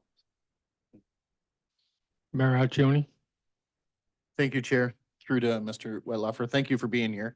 Got lots of questions, but I'm going to start out with the approximate square footage. So with the proposed 8 units, Mhm. What is the combination of 1-bedroom, 2-bedroom units? So right now we're proposing 8 units. 4 of them would be 1-bedrooms, and they would range from 580 to 720 square feet, sort of depending on layout and stairs and everything inside. The other 4 would be 2-bedroom units, and they would range from 780 to 860 square feet.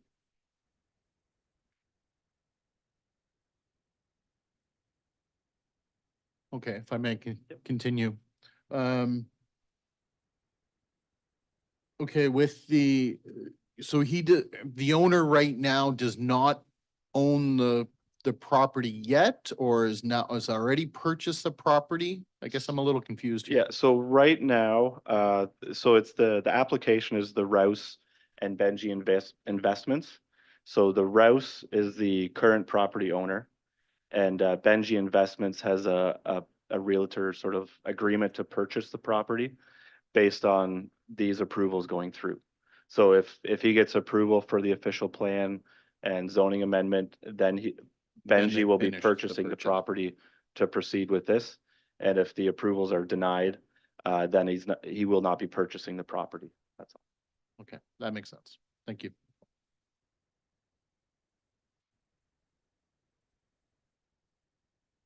Anyone else?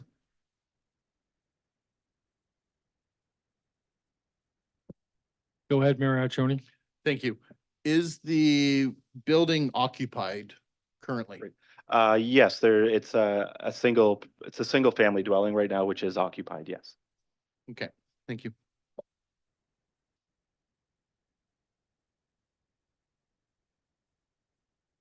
Any further comments or questions from councilors? I guess we'll go to the floor then. Anyone who wants to speak in favor of the application to come up first?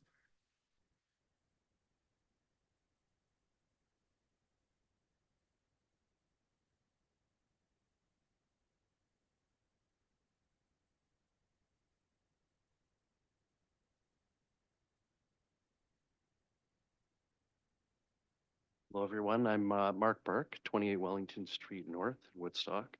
And I'm here just to speak on a few things. So I'll just take a few moments. Thank you for giving me this opportunity. So really, I'm here to speak for the Rouse family and how they feel about this. And then also maybe to excuse me, maybe to speak a little bit about the track record of Daryl Benbow and Benji Corporation on some of the work that they've done in town, because I think that really carries some weight, that they've really done some great work. And I really have the expectation that they would do something similar with this project.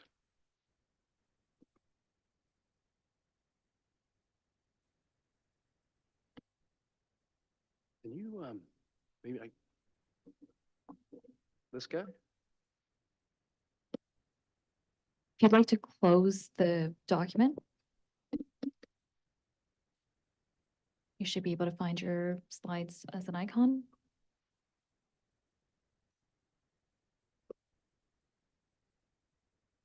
The second one in the row.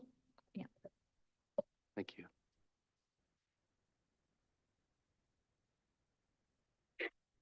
So yeah, just a few notes. Daryl Benbow, he's a local resident and works in Woodstock as well.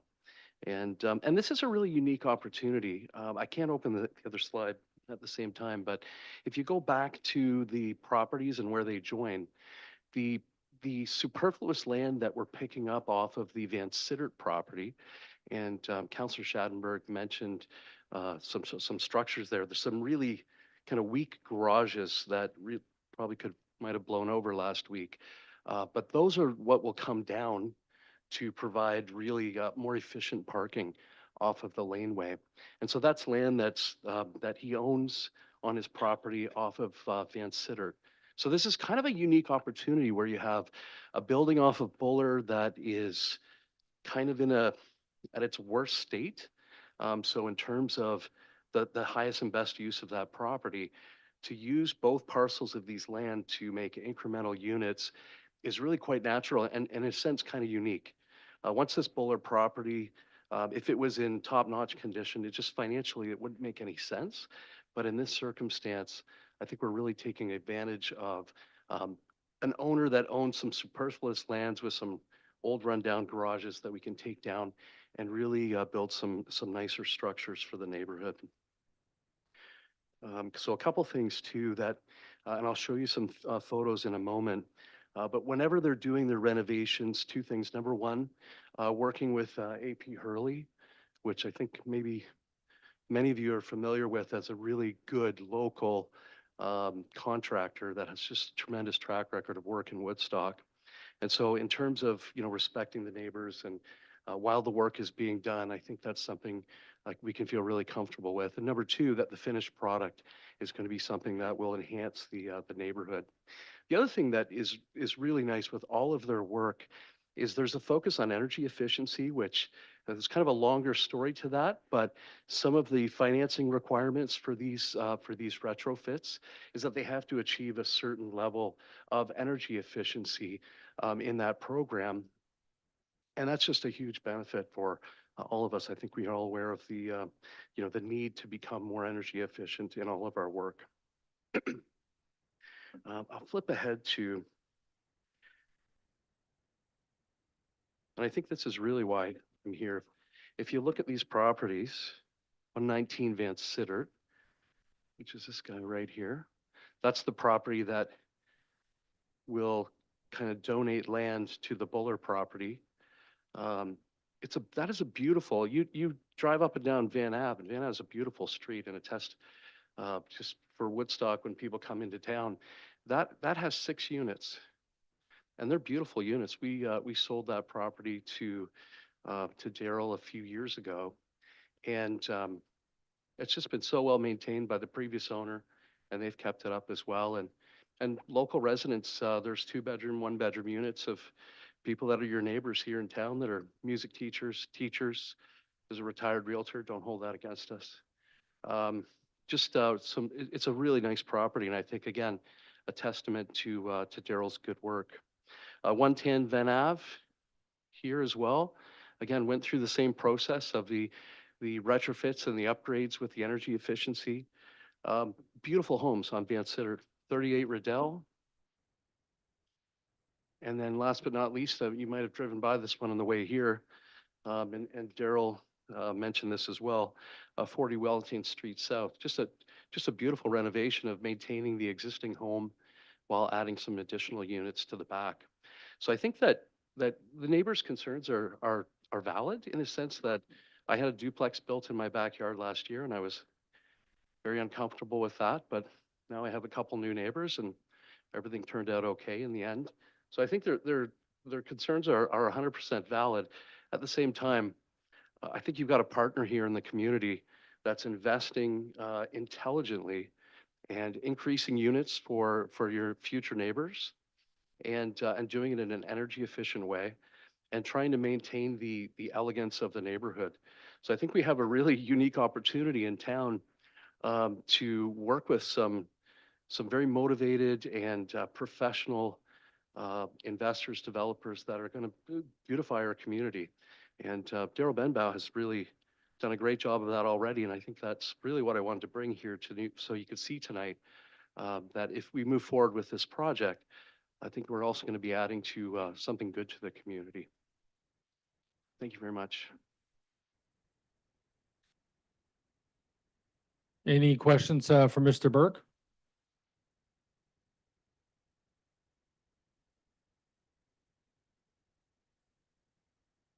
Next up, therefore, is anybody, sorry, go I can answer one question about the home. I've been through the home on several occasions. It really is structurally quite sound. Like it's a really good home. It does need some renovations and some restoration. But I'm confident that based on what I've seen, that they will be able to maintain that home. So thank you. Anyone want to come up therefore and speak against the application? We'll start with the gentleman in the ball cap in the front row. Oh, she can go first then. Hi, I'm Nancy Pearson. I live at 126 Delata Street. Thank you for hearing us tonight. I would like to comment or speak on the regarding of the official plan change for 332 Butler Street to accommodate a two-story multi-unit consisting of 8 dwelling units that we feel is inadvisable in our low-density neighborhood, which is already made up of single homes, semi-detached homes, duplexes, row houses, in-law units, and buildings with a small number of apartments. So we have that already. Community effect, adding the two-story multi-unit building consisting of 8 units will disrupt the character and change the overall feel of the neighborhood.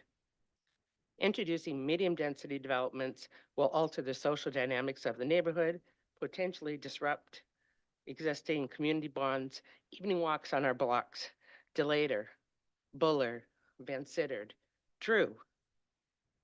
You know, they turn into talks on the sidewalk, gatherings on front porches. We know our neighbors. Introducing a multi-building would lead to an increase in population density in our area, also traffic, parking issues, strain on local infrastructure and services such as schools and utilities. Low-density neighborhoods often prioritize privacy and space between homes. A multi-unit building typically have shared walls, reduced setback requirements, potentially compromising privacy and personal space for residents. Changing the density type to permit the multi-unit structure will open the door to further overdevelopment in this area. This could lead to a domino effect where more developers seek rezoning, further altering of the neighborhood's character, and straining resources. Overall, the proposal of the two-story multi-unit building consisting of 8 dwelling units is essential to carefully consider the potential impacts on the existing neighborhood and fabric and quality of life for current residents. Balancing the need for increased housing with preserving the character and integrity of the low-density neighborhood is crucial in the urban planning. In conclusion, leaving 32 Buller Street a low-density designation still satisfies the City Council housing pledge passed on December 14th, 2023, quoting only a small portion of it. Ensure we're building a complete community, not just a housing unit.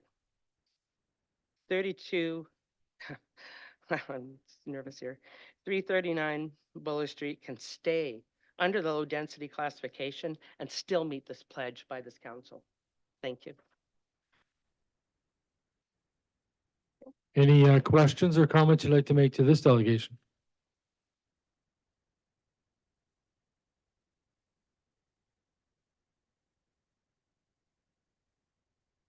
Let this gentleman go next. Just state your name and your address, of course. My name is Jerry Tree. I live at 114 Delayed Street, which backs onto I call it the lane. The diagram says alley, lane alley. But we need to step back in time and realize that this lane alley was made for horse and buggies and sleighs. And I've seen many changes in the 46 years that I've lived at 114 Delayed Street.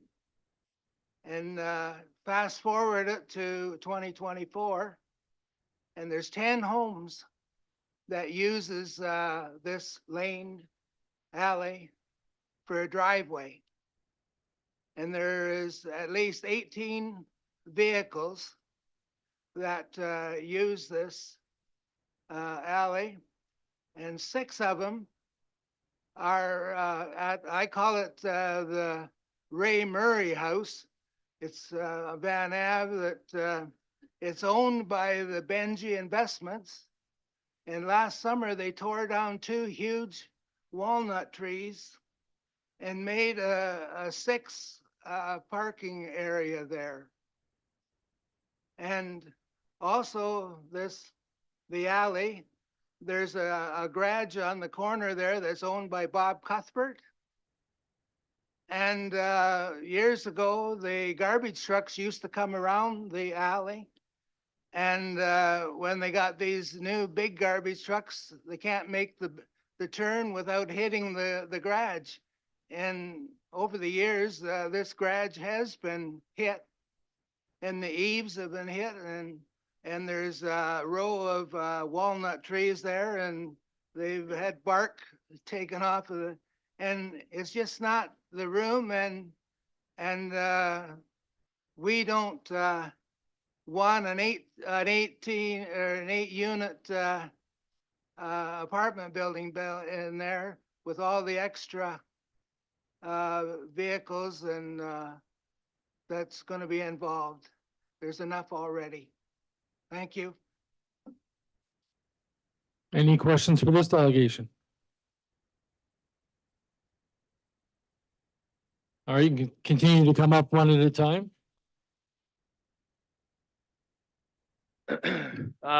Rick Young, 133 Van Sittert Avenue.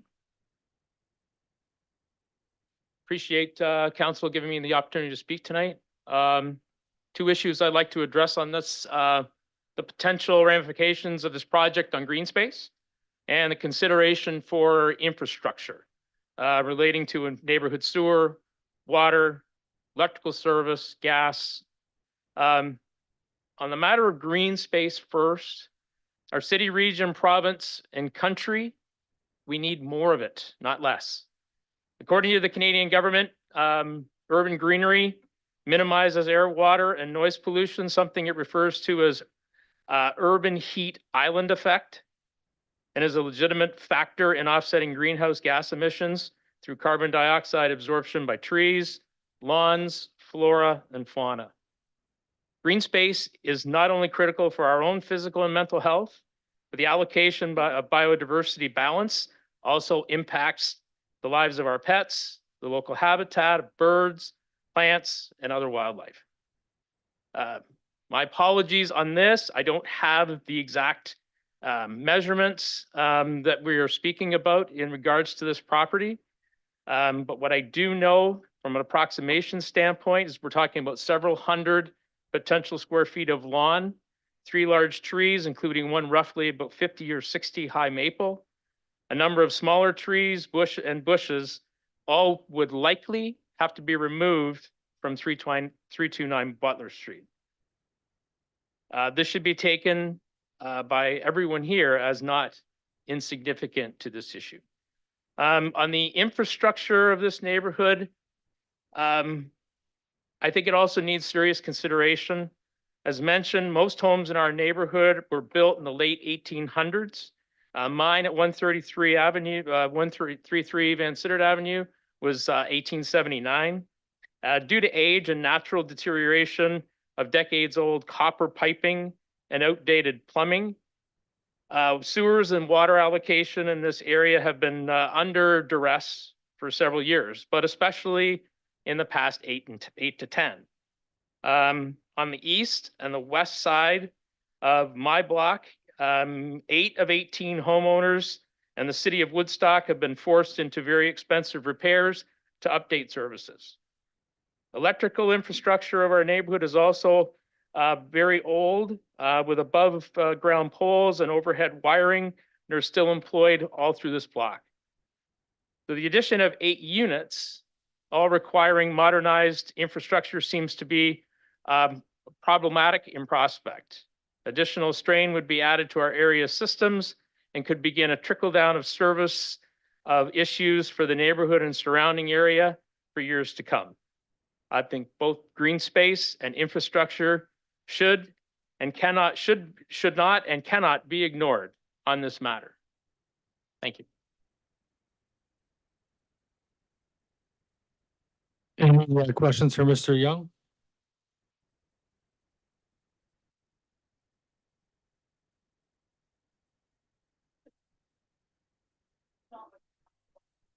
There you go. You can go up next. Spontaneously.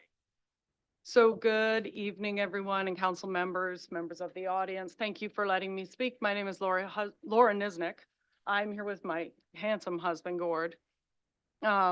He's my first husband, by the way. I always introduce him that way. It's a choice, not an obligation.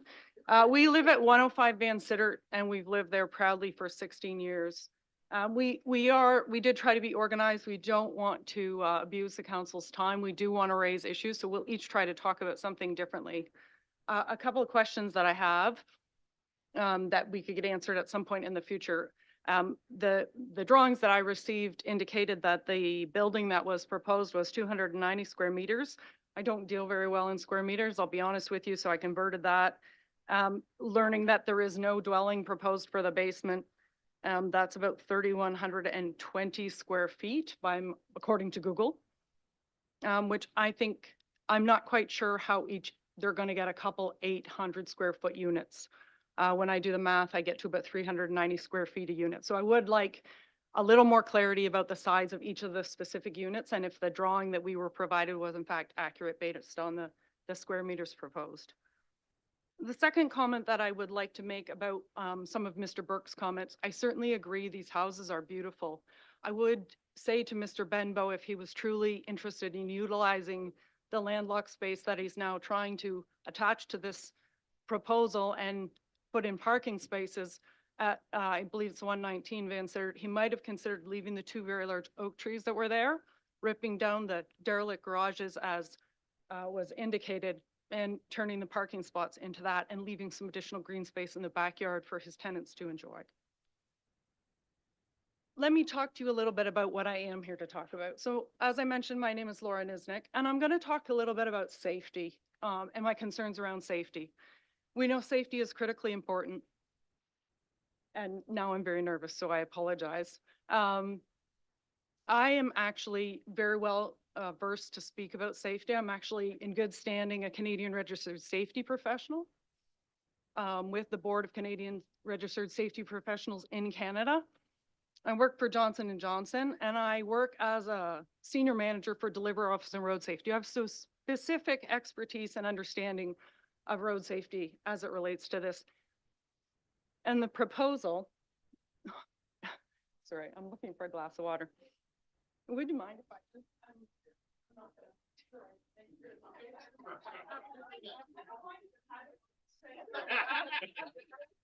I'm doing fine. Thank you for your patience with me. I appreciate it. It's nerve-wracking as a citizen to get up in front of a large group of people and talk about something that you're passionate about, but you're not an expert in so many circumstances. And thank you, Mayor, for the glass of water. I really appreciate it. You have no idea. Okay, so back to my talk. I work as a registered safety professional. I'm a safety professional in good standing. I have two major concerns about this proposal. The alleyway, and let's be clear, as Mr. Tree indicated, it's an alley that was intended for horse and buggy. It's not terribly wide. And I have two concerns. The first concern is really related to the east side of the alley, where we're not going to make any changes in the infrastructure. And I understand, based on what I heard tonight, which was news, it's also not going to be paved, which is fine. But I live in the house adjacent to that alley. And so I have this keen eye for risk and all the things that are happening. And I am confident when I tell you there will be inevitably an accident coming out of that alley. It's impeded, the view is impeded between trees, and there's a post office box actually both directions. And there's parking on both sides of the street there at Buller. And I've seen several instances in my tenure of 16 years where there were near misses, where cars are popping out of that alley. People are coming down Buller. They're not expecting there to be an alley there. It's not properly serviced. It's not a driveway. It's not very clear. And we're adding now additional parking, not only in the front lawn of this proposed, but also on the road. So there'll be additional impediment. The second concern that I have is around children. I love children. I have children. I think they're wonderful creatures, and I love their adventure. I love how they go and play. As I indicated, I think these units are going to be relatively small. I think over time, there's a good potential that I could see a single parent living there, and I own rental units, so I know the need for rental units in Woodstock. I appreciate that. My concern is children, as they do, will play in this alley, because there's no place else to play. I understand that it meets the minimum requirement for the required green space, but I would argue to you that it is not sufficient for 8 units, because there's no space in the front yard now, because we've put 2 parking spaces there. And there's really no space in the backyard, because it's going to be adjacent to a driveway, essentially.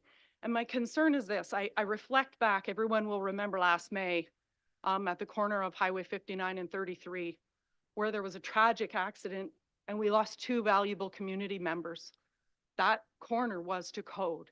It met the requirements. We knew there was a problem, but we didn't address it until it was too late.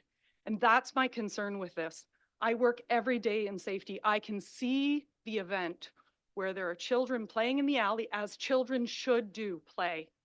And someone will be struck. And it's not only the life of that child. I have professional experience. The person that strikes someone or hits someone or injures someone accidentally, and it would be an accident, those people are never okay again. I know it firsthand. I've dealt with people. I've had counseling for those people. I would encourage the committee. It is too much density for the proposed space. Please, if you haven't been out, have a look. I thank you for your time. I would encourage you to take a look. If you have any additional questions, I'm happy to answer them for you. And I'm going to take another glass of water here, because I'm not a public speaker. Any questions, concerns, general disdain? I knew you'd have a question. I'm so grateful. No, I just wish I could offer you something a little stronger, Yep. but but I can't. Okay. But I can't. Full disclosure, that's happening after this. Okay. Thank you so much for your time, counselors.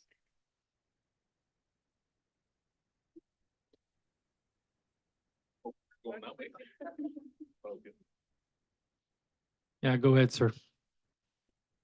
Thank you, everybody. My name is CJ Kruger. I live at 327 Buller Street. I've got some concerns and questions with regards to the general layout. Can I change the view back to the letter? Just I think depending on which, is it this PDF? Thank you. Maybe.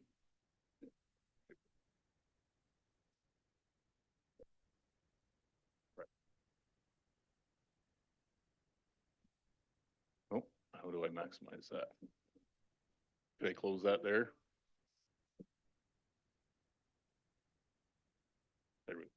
So after reviewing the report that came back from the council and not the council, but from the planning review and the planning analysis, they've looked at the different departments from the engineering department and the engineering department from both building divisions and the engineering development or division have outlined a couple of concerns. In the planning analysis, they say that engineering from the city engineering doesn't have any concerns, or they see that it's viable. I understand that they did a walk around and they believe it not to be a problem, but they've issued 2 notes with regards to the parking, which applies to the general provisions or the bylaws that any dwellings more than 4 units must have a certain parking requirements. So the driveways and parking areas must be paved and asphalted. Also, the right of way to that parking lot must be a driveway or some form as per the specifications in the bylaws. Now, they are not. I don't believe that the owners of the property will be able to provide that because the laneway is owned by the city or is managed by the city, and I'm not sure if the city would be willing to pave that to make the system or make the installation as per the bylaws that they're already stating. The other aspect I'd like to point out is that the property where the parking lot will be is part of the Van Sittard property, which the boundary that's shown on the screen right now doesn't show that it's part of the front Van Ave property, but I'm just wondering if that would not be part of that heritage boundary, and it's just not drawn property showing the outline of the property, and that tearing down those derelict buildings, as noted before, would be an infringement on the heritage designation, because if it's part of that original property, is it being severed? There's no mention of that in any of these documents that we've been presented. So I'd wonder if that would be something that's a concern, that we're losing that part of that heritage. If that's a coach house or like for horse and buggies, is that something that we're losing? The other aspects that I had. So yeah, coming back to the graveling, having that other infrastructure added of the number of vehicles, that would be a big increase in the number of vehicles traveling on that. Like Jerry said earlier, that there's already a number of vehicles on that roads, and living right beside that alleyway, there's erosion every year from rains. Gravel comes right down onto Buller Street, and our neighbors actually take that gravel and go back and try to fill in potholes through the spring and throughout the summertime. So looking at that type of traffic, it could be increase that and the erosion and the safety issue. Snow removal be another concern. Looking at the plan, there is no area for anybody to put any snow additionally. If you're adding more surface area for parking lot, the number of parking spots would not be, you wouldn't be able to fill up one of the parking spots to be able to put snow. There is nowhere in that alley or laneway that you could put snow. It'd have to be removed. And if it's going to probably not be removed, it'll be probably pushed into the alley, and the city already has challenges plowing that. In the last 17 years that I've lived at 327 Buller Street, I've only maybe seen plow go down through maybe twice in my time there. The rest of the time, it's just neighbors running down tracks and making it through the end until maybe the plow comes. Like it's not something that can be done. Usually it's a big loader that goes through, and it's not very wide as it is for the loader to get through. And I'm not sure if they can service all that area with the loader. Another concern I have is with the 2 meter entrance that's at the top of the page here. with the alley being so close to the doors that if, let's say a kid did run outside these doors at the, I can't say, you can see these 4 doors from all the different apartments. These would probably service the 2-bedroom apartment units. And they would be able to run right out the door, right into the alley, oncoming traffic. You won't, not high speeds, but there would possibility for another incident, or somebody's not paying attention, somebody's doing something, and there could be an incident there. The other concern is that people loading groceries, most people do not want to walk from other spots. They'll park and block alleys, and then that would be a concern. That's all my concerns I have at this time.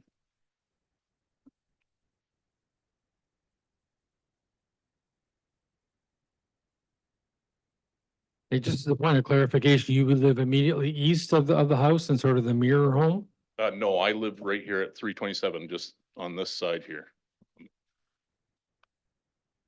Any questions or comments? Go ahead, Mayor Accioni. Thanks, CJ, and no, I'm not offering you a drink. No, I'm good. I'll be looking for a beverage later. Yeah. You brought up a point about the snow plows. I'm just thinking of what's going to be there. And again, I'm not going to pretend to the neighborhood. I have not driven around back, so bear with me here. But I'm assuming, looking at the drawings and everything else, it looks like it's going to be fairly similar of area covered. So where do they push the snow now? So we don't have any snow pushing. Most of the time, the different residences push snow back onto their lawns. So this, people here that have snow, they'll actually push it onto their property. They would have a driveway They have there, a that's small where they driveway park, with, I assume? yep, Okay. and then same with further down the line, each individual will actually put it onto their property. Now, this property here has a lot more surface area than the average homeowner along that street, and that snow would get pushed up. I'm not sure what happens down here, that maybe somebody can attest to that. I don't see that side, but I'm sure it's a problem all year round. I do find that snow does come out here from the city when they have dumped it or scraped it in the past. They'll actually take the loader and dump it on the adjacent property right across the street from Buller Street, right on top of the property with gravel, all that. And they have come up further up on Buller and dumped it on my lawn and disposed of it that way. The city as well, but we just have to live with some of those. Yeah, some of the photos I did see that were sent to us showed a loader in the back, so that's why I assume. Oh, that's the resident's secondary, or his income that his snowplow removal during contracting through the winter. Okay, and so that's over- not used in that neighborhood per se. No. Gotcha. Okay, that's where I was a little confused there. Yeah, Okay. that loader is theirs. Okay, thank you. Any more questions for this delegation? Thank you very much. Yeah, thanks for coming up to speak. Anyone else want to come up and speak against the application? Good evening, everybody. My name is Elaine Hoffman, and I live at 368 Buller Street, a hop, skip, and a jump from this property. This evening, I'd like to address the concerns for the future and foresight. And I bring this up because we need to keep a balanced zoning in this beautiful area. When I was young, and that was a very long time ago, my husband and I bought a beautiful home in a community, and we expected to raise our family there and live there forever. At that time, our governments were trying to get more housing for baby boomers. We were the problem. Now, slowly over time, houses like these were switched to apartments or rooming houses. And we watched sadly as our neighborhood became overcrowded. There were far too many roadways, far too many parking lots that used to be somebody's backyard or somebody's front yard, which surprises me. Over time, these properties were neglected. When they're first built, everything's beautiful. But 20 years from now, when somebody else wants to buy and look after this home, the money's not there to support sometimes. If you allow a R3 on Buller Street, you will have 3 families in 3 single-family homes who purchased in a low-density residential zoning, and they will be now engulfed in 3 properties owned by Benji Investment. He owns a house directly across on Van Sitter. He owns 3 houses up from Buller on Van Sitter, and now he wants to buy this 3rd one. So you're changing the life of these people that have bought homes and they want to raise their family. What they will endure is an overcrowding. Cars, people. In these 3 units that are owned by the applicant, there will be 35 plus people living, not to mention their cars. He's got a unit with 5 units in it. He's got another house with 5, and this one he's expecting 8. And if every one of those units has 2 people living in it, just 2, you're way over 35. It's too much. The other thing I was concerned about was an R3 allowing a 3-story building. Is that correct? Yes? Okay. So if this was approved, all these plans could change to a 3-story instead of a 2-story. I want each of you to have genuine, thoughtful, clear foresight. And if you do, you will maintain the distinguished, beautiful downtown neighborhood as it is. Each of you should walk that little way. It's not far. You can go for a walk. Everybody knows that downtown core with the trees, and it is stunning. But if you're not careful, trust an old lady. It can go to a different spot. Thank you very much. Any questions or comments? It's interesting to see how the laneways have existed in the city of Woodstock and other similar communities over the years. I grew up at the corner of Oxford and Drew, and my family's property had a garage, a detached garage at the back of the property. So our property didn't include the alley, but the neighbor right next door at 143 Oxford, to get to his garage, had to go down the alley behind our property and then make a quick left turn into his garage, which was behind his house. Yeah. So it's quite interesting, but there's certainly a lot of them. And of course, even Oxford Street on Drew Street, 1 block further east, it accesses the first 7 properties, I think, an alleyway still. As previously mentioned, they were for horse and carriage. Anybody else would like to speak? I guess it's obviously against the application.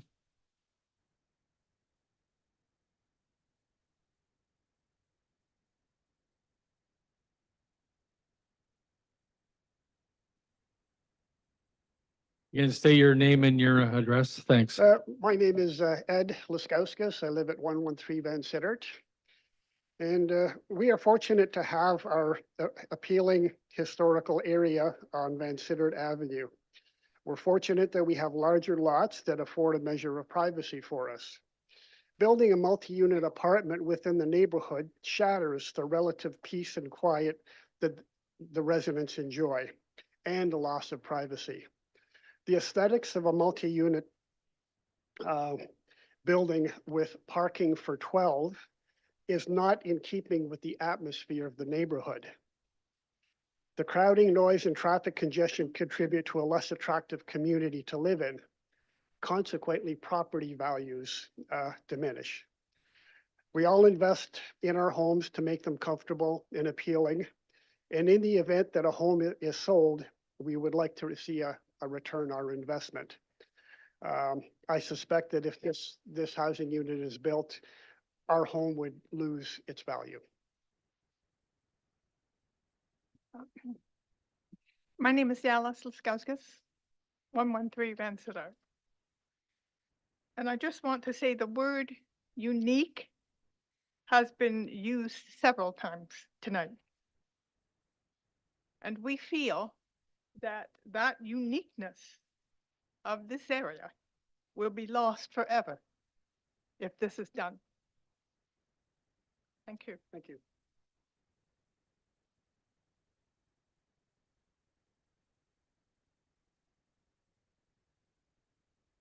Certainly want to thank everyone that's come up. Any questions or comments for this couple? Anybody else would like to come up and speak and say a few words?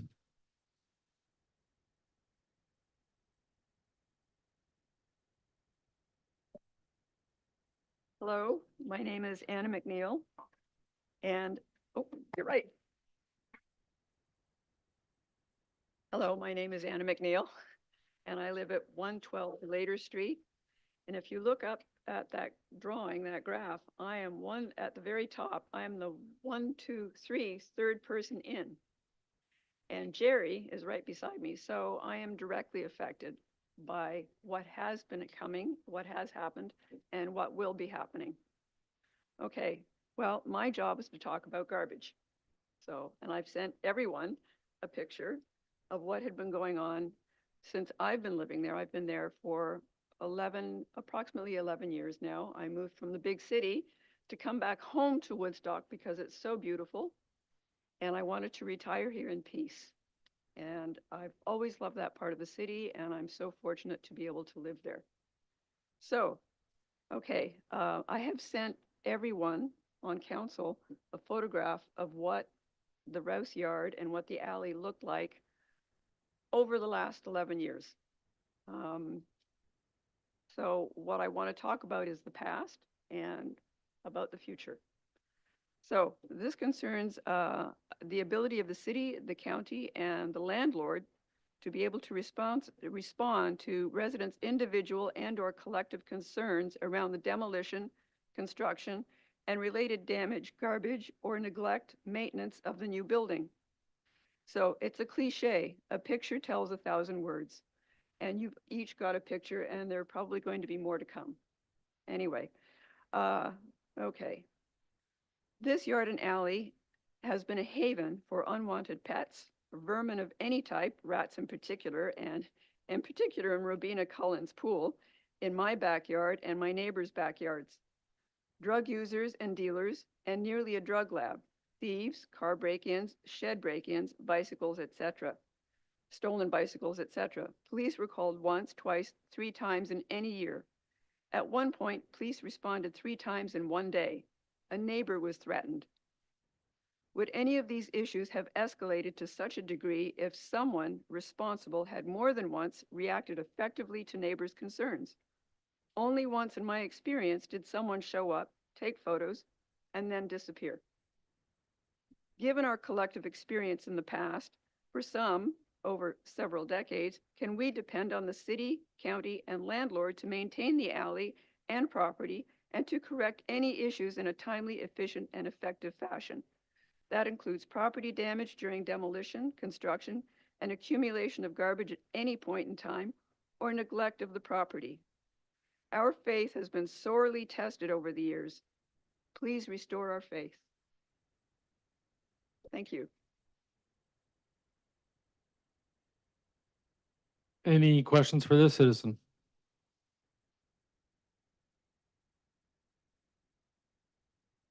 I don't know if this is the last one, but maybe it is, and welcome you to the podium.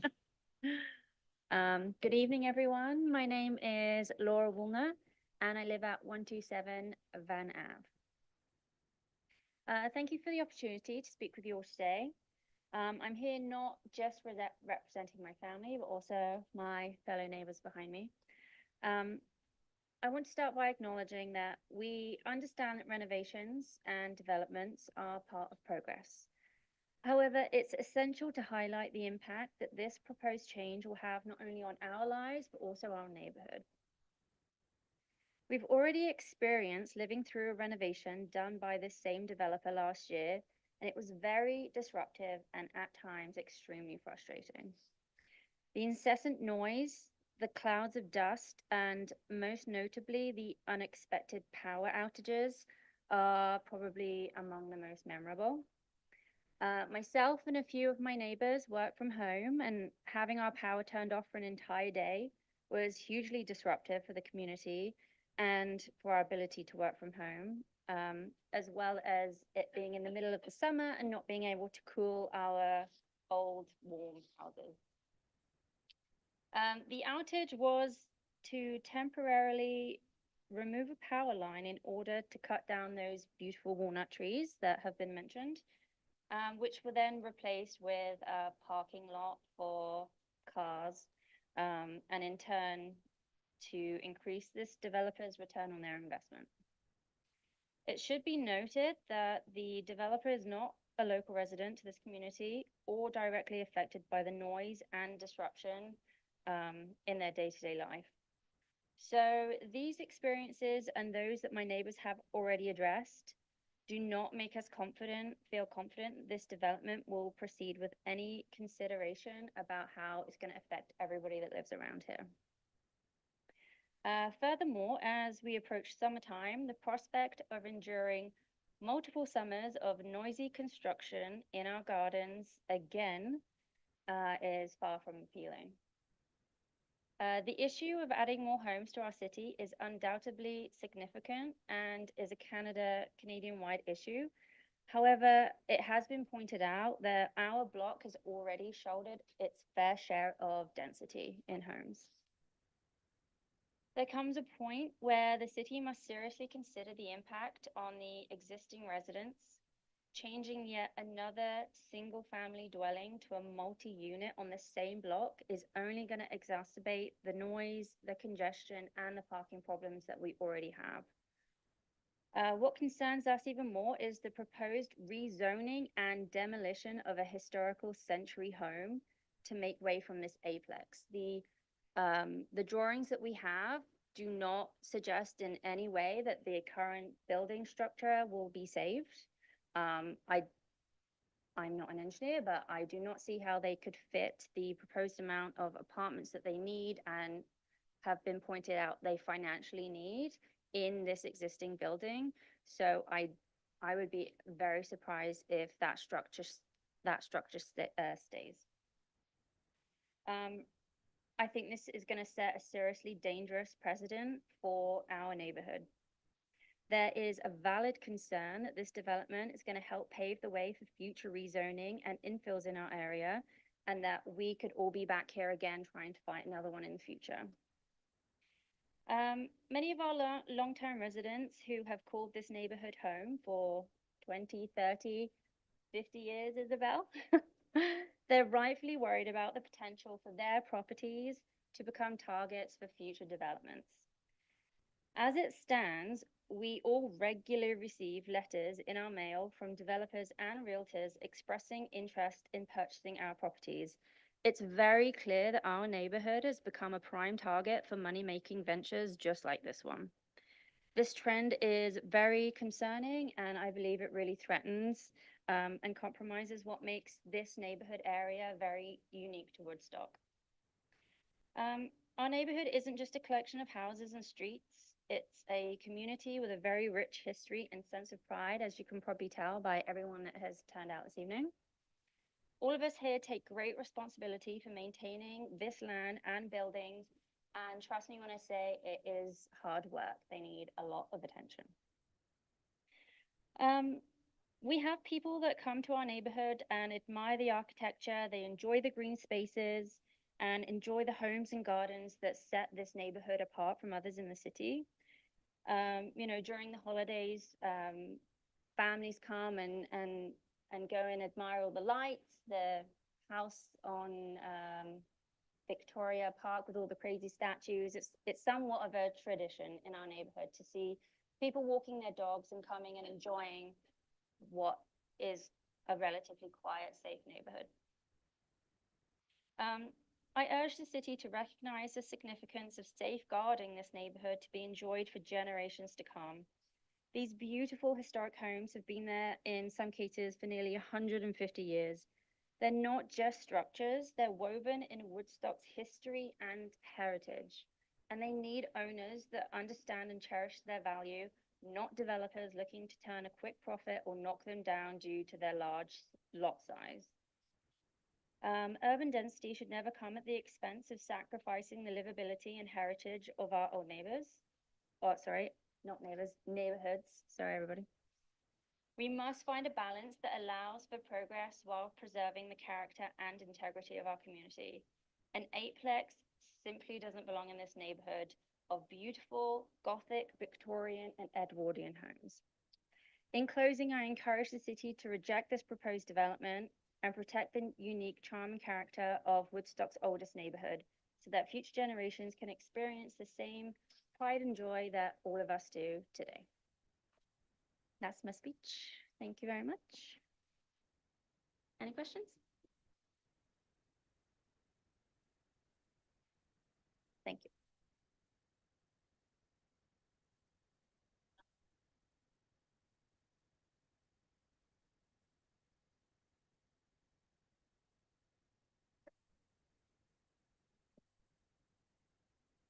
Hi, I'm Robina Cullen. I live at 331 Buller Street, which is the sister home to 329 Buller Street. I would like to talk about the impact that the renovation that they did, that the Benji Corporation did on 119 Van Sittert Street and how that impacted my property. It was all of the access for the maintenance or the construction people that were coming and going all came in and out of the alleyway on my side of the property, so on the east side of the lane. And these were transport trucks, cement trucks, full-size hydro trucks. Like, there was no way. These trucks were just so oversized. There was no way for them to turn into the alley without cutting the corner of my lawn constantly. And this went on for 2.5 years, almost daily. A little bit of break in the winter time, right? And once they cut the lawn, then they would drive along the edge of it and gouge out the sides of it. The stress and anxiety of having these people barreling in and destroying my property in front of me and having no ability to prevent it, it was just very stressful. Mr. Burke, when he spoke about Daryl Benbow saying what a great guy he was and how he really works with the people in the community and everything, I've never seen him. He's never spoke to me. Hurley's did come and talk to me because I ran out there several times trying to prevent some of this damage. And he said, oh yeah, we're gonna fix it, we'll fix it for you. Nothing, never got fixed. So that's one thing. Can't sit on my front porch and enjoy my home. It's so frustrating. I'm sorry, I'm really frustrated right now. And there's gonna be, and I don't know, are they gonna tear the house down? Or are they gonna leave the house intact and try and renovate it? Because it is gonna change the whole look depending on which way they go. So shouldn't we have a clear answer on that before we make any final decisions on whether to approve this or not?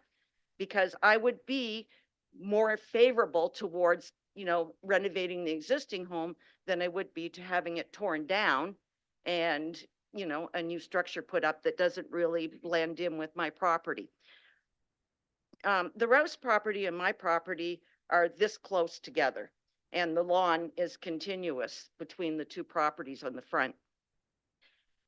I don't even understand how they could get bulldozers and wrecking balls and everything else into tear down that house without encroaching on my property, because the span between the two properties is only a few feet, and 2/3 of that is mine.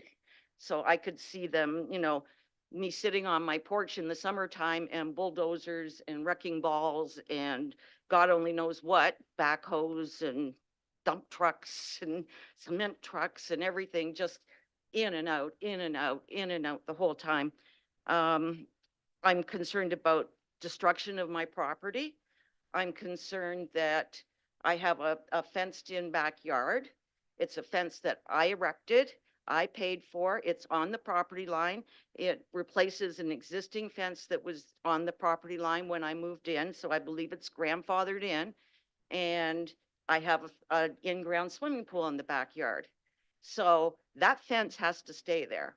And I'm worried that because of the tight space between the properties that, that fence could be damaged. I think that I get dust and dirt coming down on my house when these large vehicles, go barreling past the east side of my house. They're within 2 feet of my house, literally within 2 feet of my house, because they're too wide for this narrow laneway. And we get dust and dirt and noise. We've had diesel trucks parked in front of our house on the street with running hoses up the middle of the laneway and letting the diesel truck run for hours and hours and hours. We have a small dog that tries to protect our property. So when people come and go, she gets upset. She starts barking. Even after they're gone, she will continue to be upset and bark. So we have no peace outside or inside the house. And then we have health issues. So we've been told my daughter has some health issues that are fairly serious.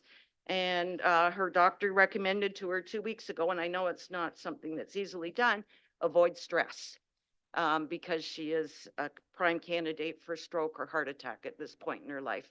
So we're working on, ways to, alleviate some of that issue. But this was definitely, I would say this would be a long-term project that would create an enormous amount of stress in our lives, not just for a week or a month or whatever, 2.5 years to renovate a building that was already renovated previously. So how long does it take to tear down a building and then build an 8-plex? The parking lot that they're proposing would be directly behind my fence in my backyard. I would have balconies overlooking my backyard where I have my backyard swimming pool. Who wants to go out in your backyard and have a barbecue and go for a swim in your pool while you've got people sitting up there looking down at you? It's just, and just to answer your question, Jerry, about the snow, they put it on my lawn. They go around, they do go around periodically, maybe not as often as they would on a city street. Typically, when they do go around, it's like later in the day, maybe 5 o'clock in the afternoon, 7 o'clock at night. People have to go to work in the morning. They have to make their own way out because there's no snow removal done there. It's a gravel road. So what they do when they do go around is they scoop up as much snow as they can all the way around the alleyway. They've got no place to put it. They dump it on the corner of my lawn, the east end, front end corner of my lawn, which then the snow melts and I have a pile of gravel sitting on my lawn. And going back to the gravel thing, just to quickly reiterate about the laneway, it would be extremely awkward for all of these additional vehicles that are going to be parked behind my house. And I park facing, facing south. And I have to back out of this, my parking space like this, and then go forward to go around the alley to get out. I don't have a driveway. So this is, the laneway is the access to my parking space. So now we've got, what is it, 6 parking spaces on the 119 Delator property that's on the one side of the alley. Now they want to put another 12 parking spaces on the opposite side. You're going to have cars coming like this constantly. And I'm trying to go like that. And everybody that backs onto that alley, all the people on Delator Street, every house has their parking in a different direction, a different angle. It's going to make it very complicated for existing homeowners to access their parking spaces and to safely maneuver around the alley. And I think that was, and yeah, so invasion of privacy, destruction of property, disruption of peace, and the impact to our personal health issues. And that's basically not all of my concerns, but some of them have already been addressed by some of the other people. And I thank you for your time. Any questions from council? One last thing, you're all invited to come to my house and I will give you a tour of the property and point out some of the problems that I see. And I'm welcoming you all to come and that.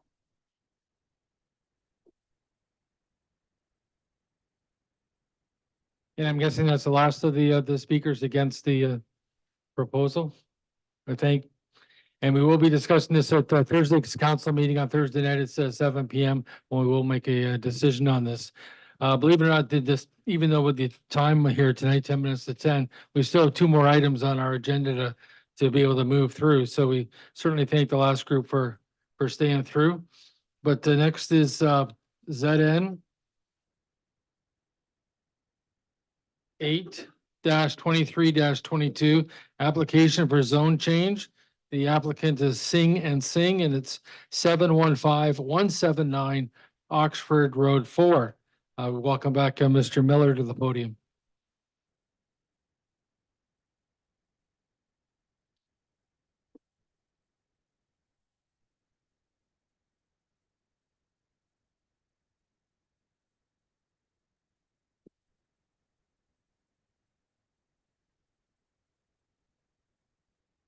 Application for zone change ZN 8-23-22 in the names of Sing and Sing. The subject property is described as concession 2, part lot 13, formerly in Blandford, city of Woodstock. The property is located on the west side of Oxford Road 4 between Devonshire. It says east side in the report, but it's west side. West between Devonshire Avenue and Lansdowne Avenue, and is municipally known as 715-179 Oxford Road 4. The subject lands are designated traditional industrial in the official plan and are zoned future development. The applicant is proposing to rezone the lands to special general industrial zone with a holding provision. The application for zone change proposes to rezone the subject lands from future development to special general industrial with a holding provision. The special provision is required to facilitate a rear yard depth of 7.5 meters, an interior side yard of 3 meters, and a minimum parking requirement of 21 spaces and no loading space requirement. A holding provision has been recommended by the city's building and engineering department to ensure that development does not take place until the subject lands have been fully serviced by municipal sanitary and water facilities. They've also included the holding provision request to include that the house be converted into an office space to the satisfaction of the city's building department. The requested zone change is intended to facilitate the development of a transport truck terminal, a warehouse, a truck mechanic shop, a truck body shop, and associated office uses and parking.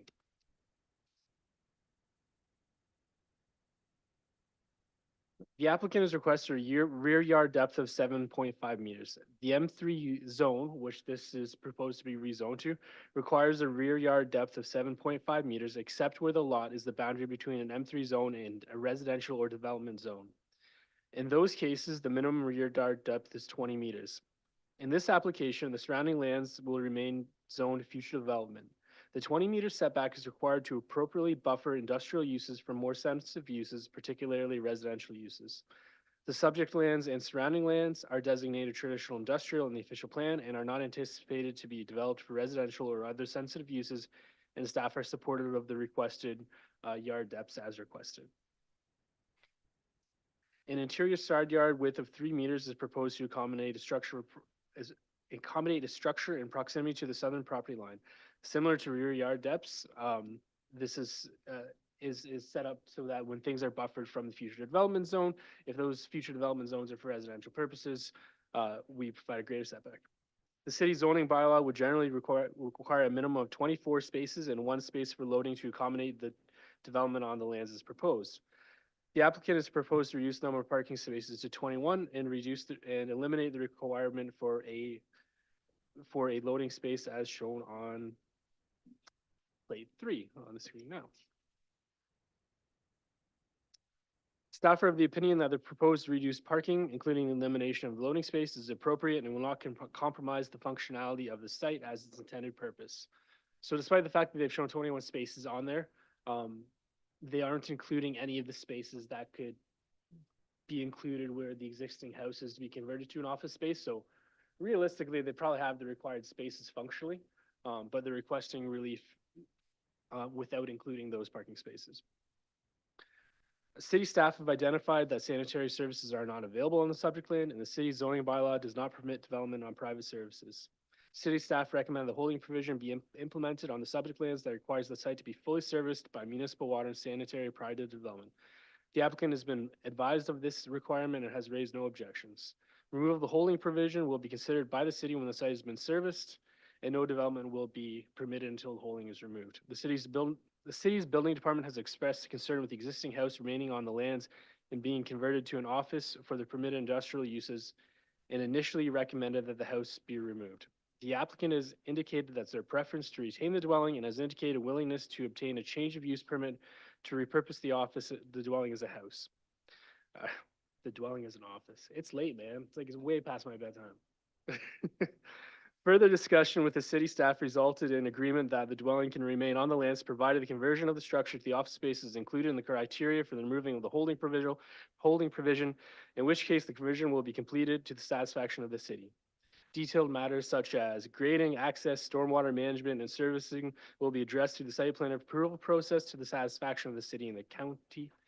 In light of the foregoing, staff recommend approval of the zone change application.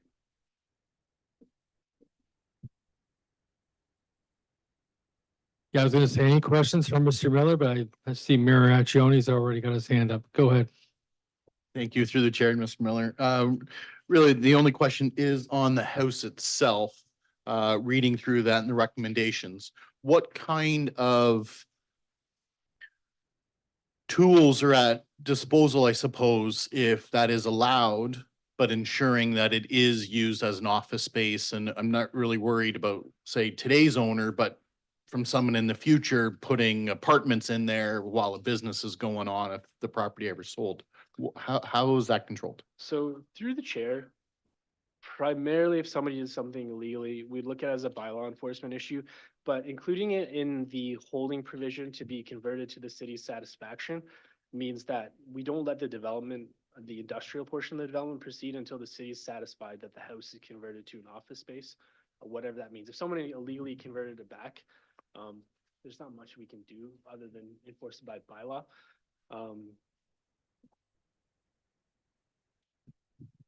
It is what it is. Hopefully people don't do legal things. Right. Right. But in this case, are they proposing to eventually replace the house with another office? Has that been discussed at all? Or just using it as an office? Through the chair, and Andrea's here, and I've talked to her, we've talked, we Teams meeting, despite my hate of Teams meeting, about Amen. this and discussed it, and their preference is to retain it as an office for the office space for the truck terminal. And I went over the city's building department's concerns where at times where they've allowed the house to remain, the house has been retained as a house or as an office that is not related to the industrial development, which is also not permitted. The office can only be accessory to the industrial use.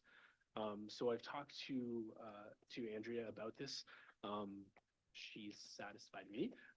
If you have more questions for her regarding that, she's available. Fair enough. Thank you. Any more questions for Mr. Miller? I'm assuming Ms. Sinclair is next up to the podium then, as the planner for this proposal.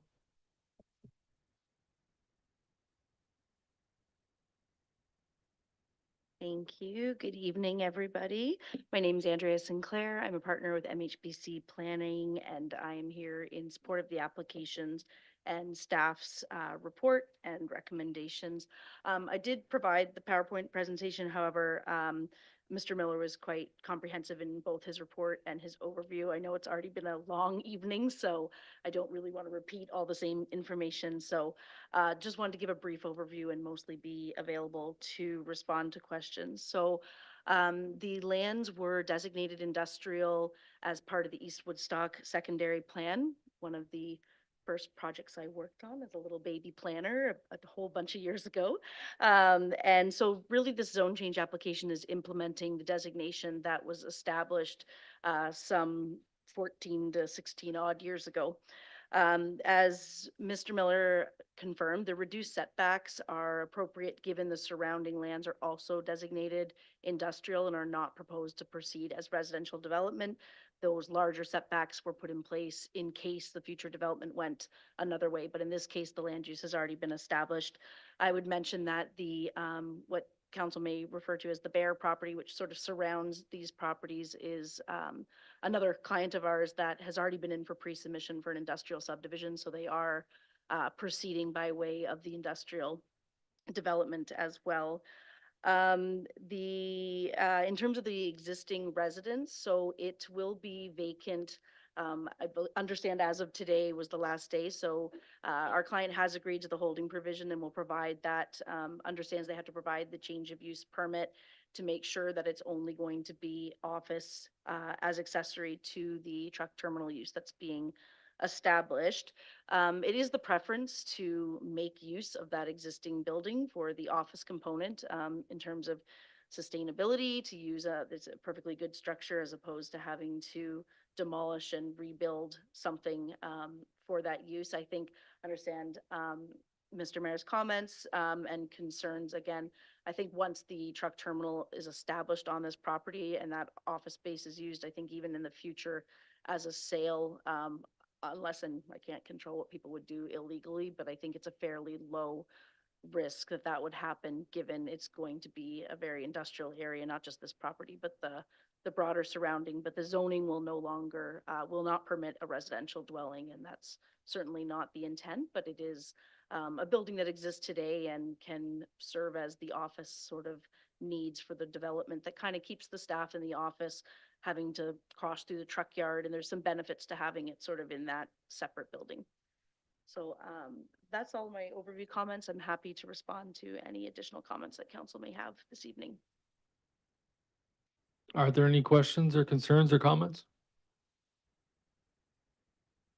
Seeing none, we'll ask if there's anybody in the room that would like to this time to speak in favor of the application. Anyone here to speak against the application? Again, decisions will be made Thursday night at city council meeting. City council's at 7 o'clock on Thursday. And we thank Ms. Sinclair. You should just buy a house in Woodstock.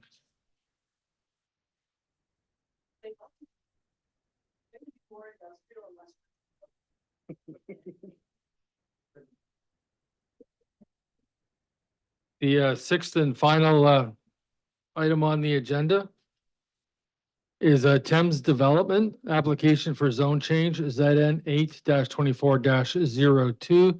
So it's 745442 Oxford Road 17. Mr. Miller. I'm not even going to repeat the title this time because you did it. I'm real tired.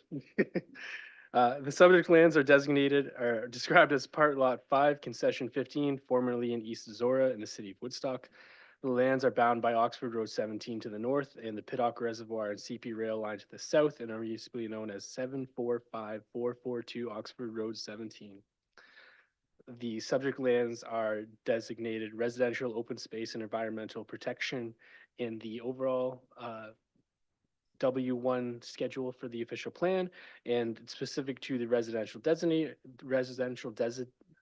density mapping.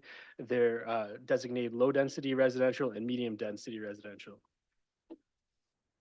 The proposed zoning, the only change is to add a special residential zone 2 R242 and to amend the special residential zone 3 R351. And that's to address the new issues here, which is as the application for zone change has been received to amend the provisions that I previously described. To facilitate reduced rear yard depth for 3 single detached dwelling lots and end townhouse units within a draft approved plan of subdivision. The proposed amendment would apply to lots 19 to 21 on the draft plan for the singles and for the end units of townhouse blocks within the draft plan. The applicant has indicated that the relief is necessary to facilitate dwelling designs that have been completed. Minimum rear yard depth provisions are established to ensure that each lot can provide adequate drainage and amenity spaces and to protect privacy and the normal enjoyment of adjacent properties. The reduction of half a meter to the required rear yard depth on a very limited number of lots is not anticipated to impact required drainage or for individual lots or for the plan of subdivision. As shown on plates 4 and 5. So this is the townhouse block where you can see the bump. The end townhouse block where you can see the half a meter reduction. And the individual and the single lots where you can see the half meter reduction.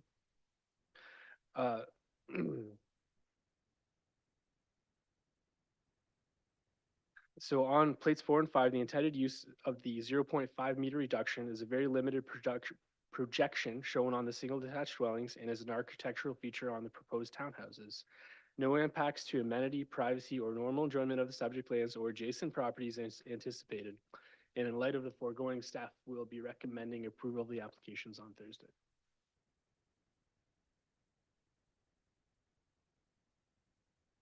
Any questions for Mr. Miller?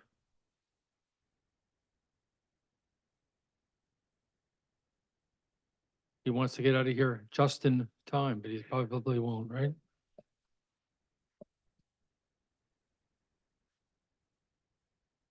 Anybody else to speak as far as the development goes, as far as the applicant here this evening? Come forward. My name is Aaron Hill with Hill Design Studio. We represent Thames Developments. I will be brief. This is our phase 6. We're just requesting minor amount of relief on the townhouse units and 3 residential lots. This particular phase is a little more challenging from a grading perspective, so our lots are not quite as deep as they were earlier. But with the townhouse units, in order to vary the architecture, the end units are longer. So we need that relief on the end to build the same kind of townhouses we've done earlier. The same thing, just the angle of the lots. We clip the end of the units that have been quite successful in the earlier phases. So that's really all that we're asking for, is to build things that have been successful earlier. And we're just a little bit more constrained on this phase. So any questions, I'm happy to address them, but I'll leave that there. Any questions for Mr. Hill? Saying none, anybody in the room would like to speak in favor of this application? Anybody would like to speak against this application?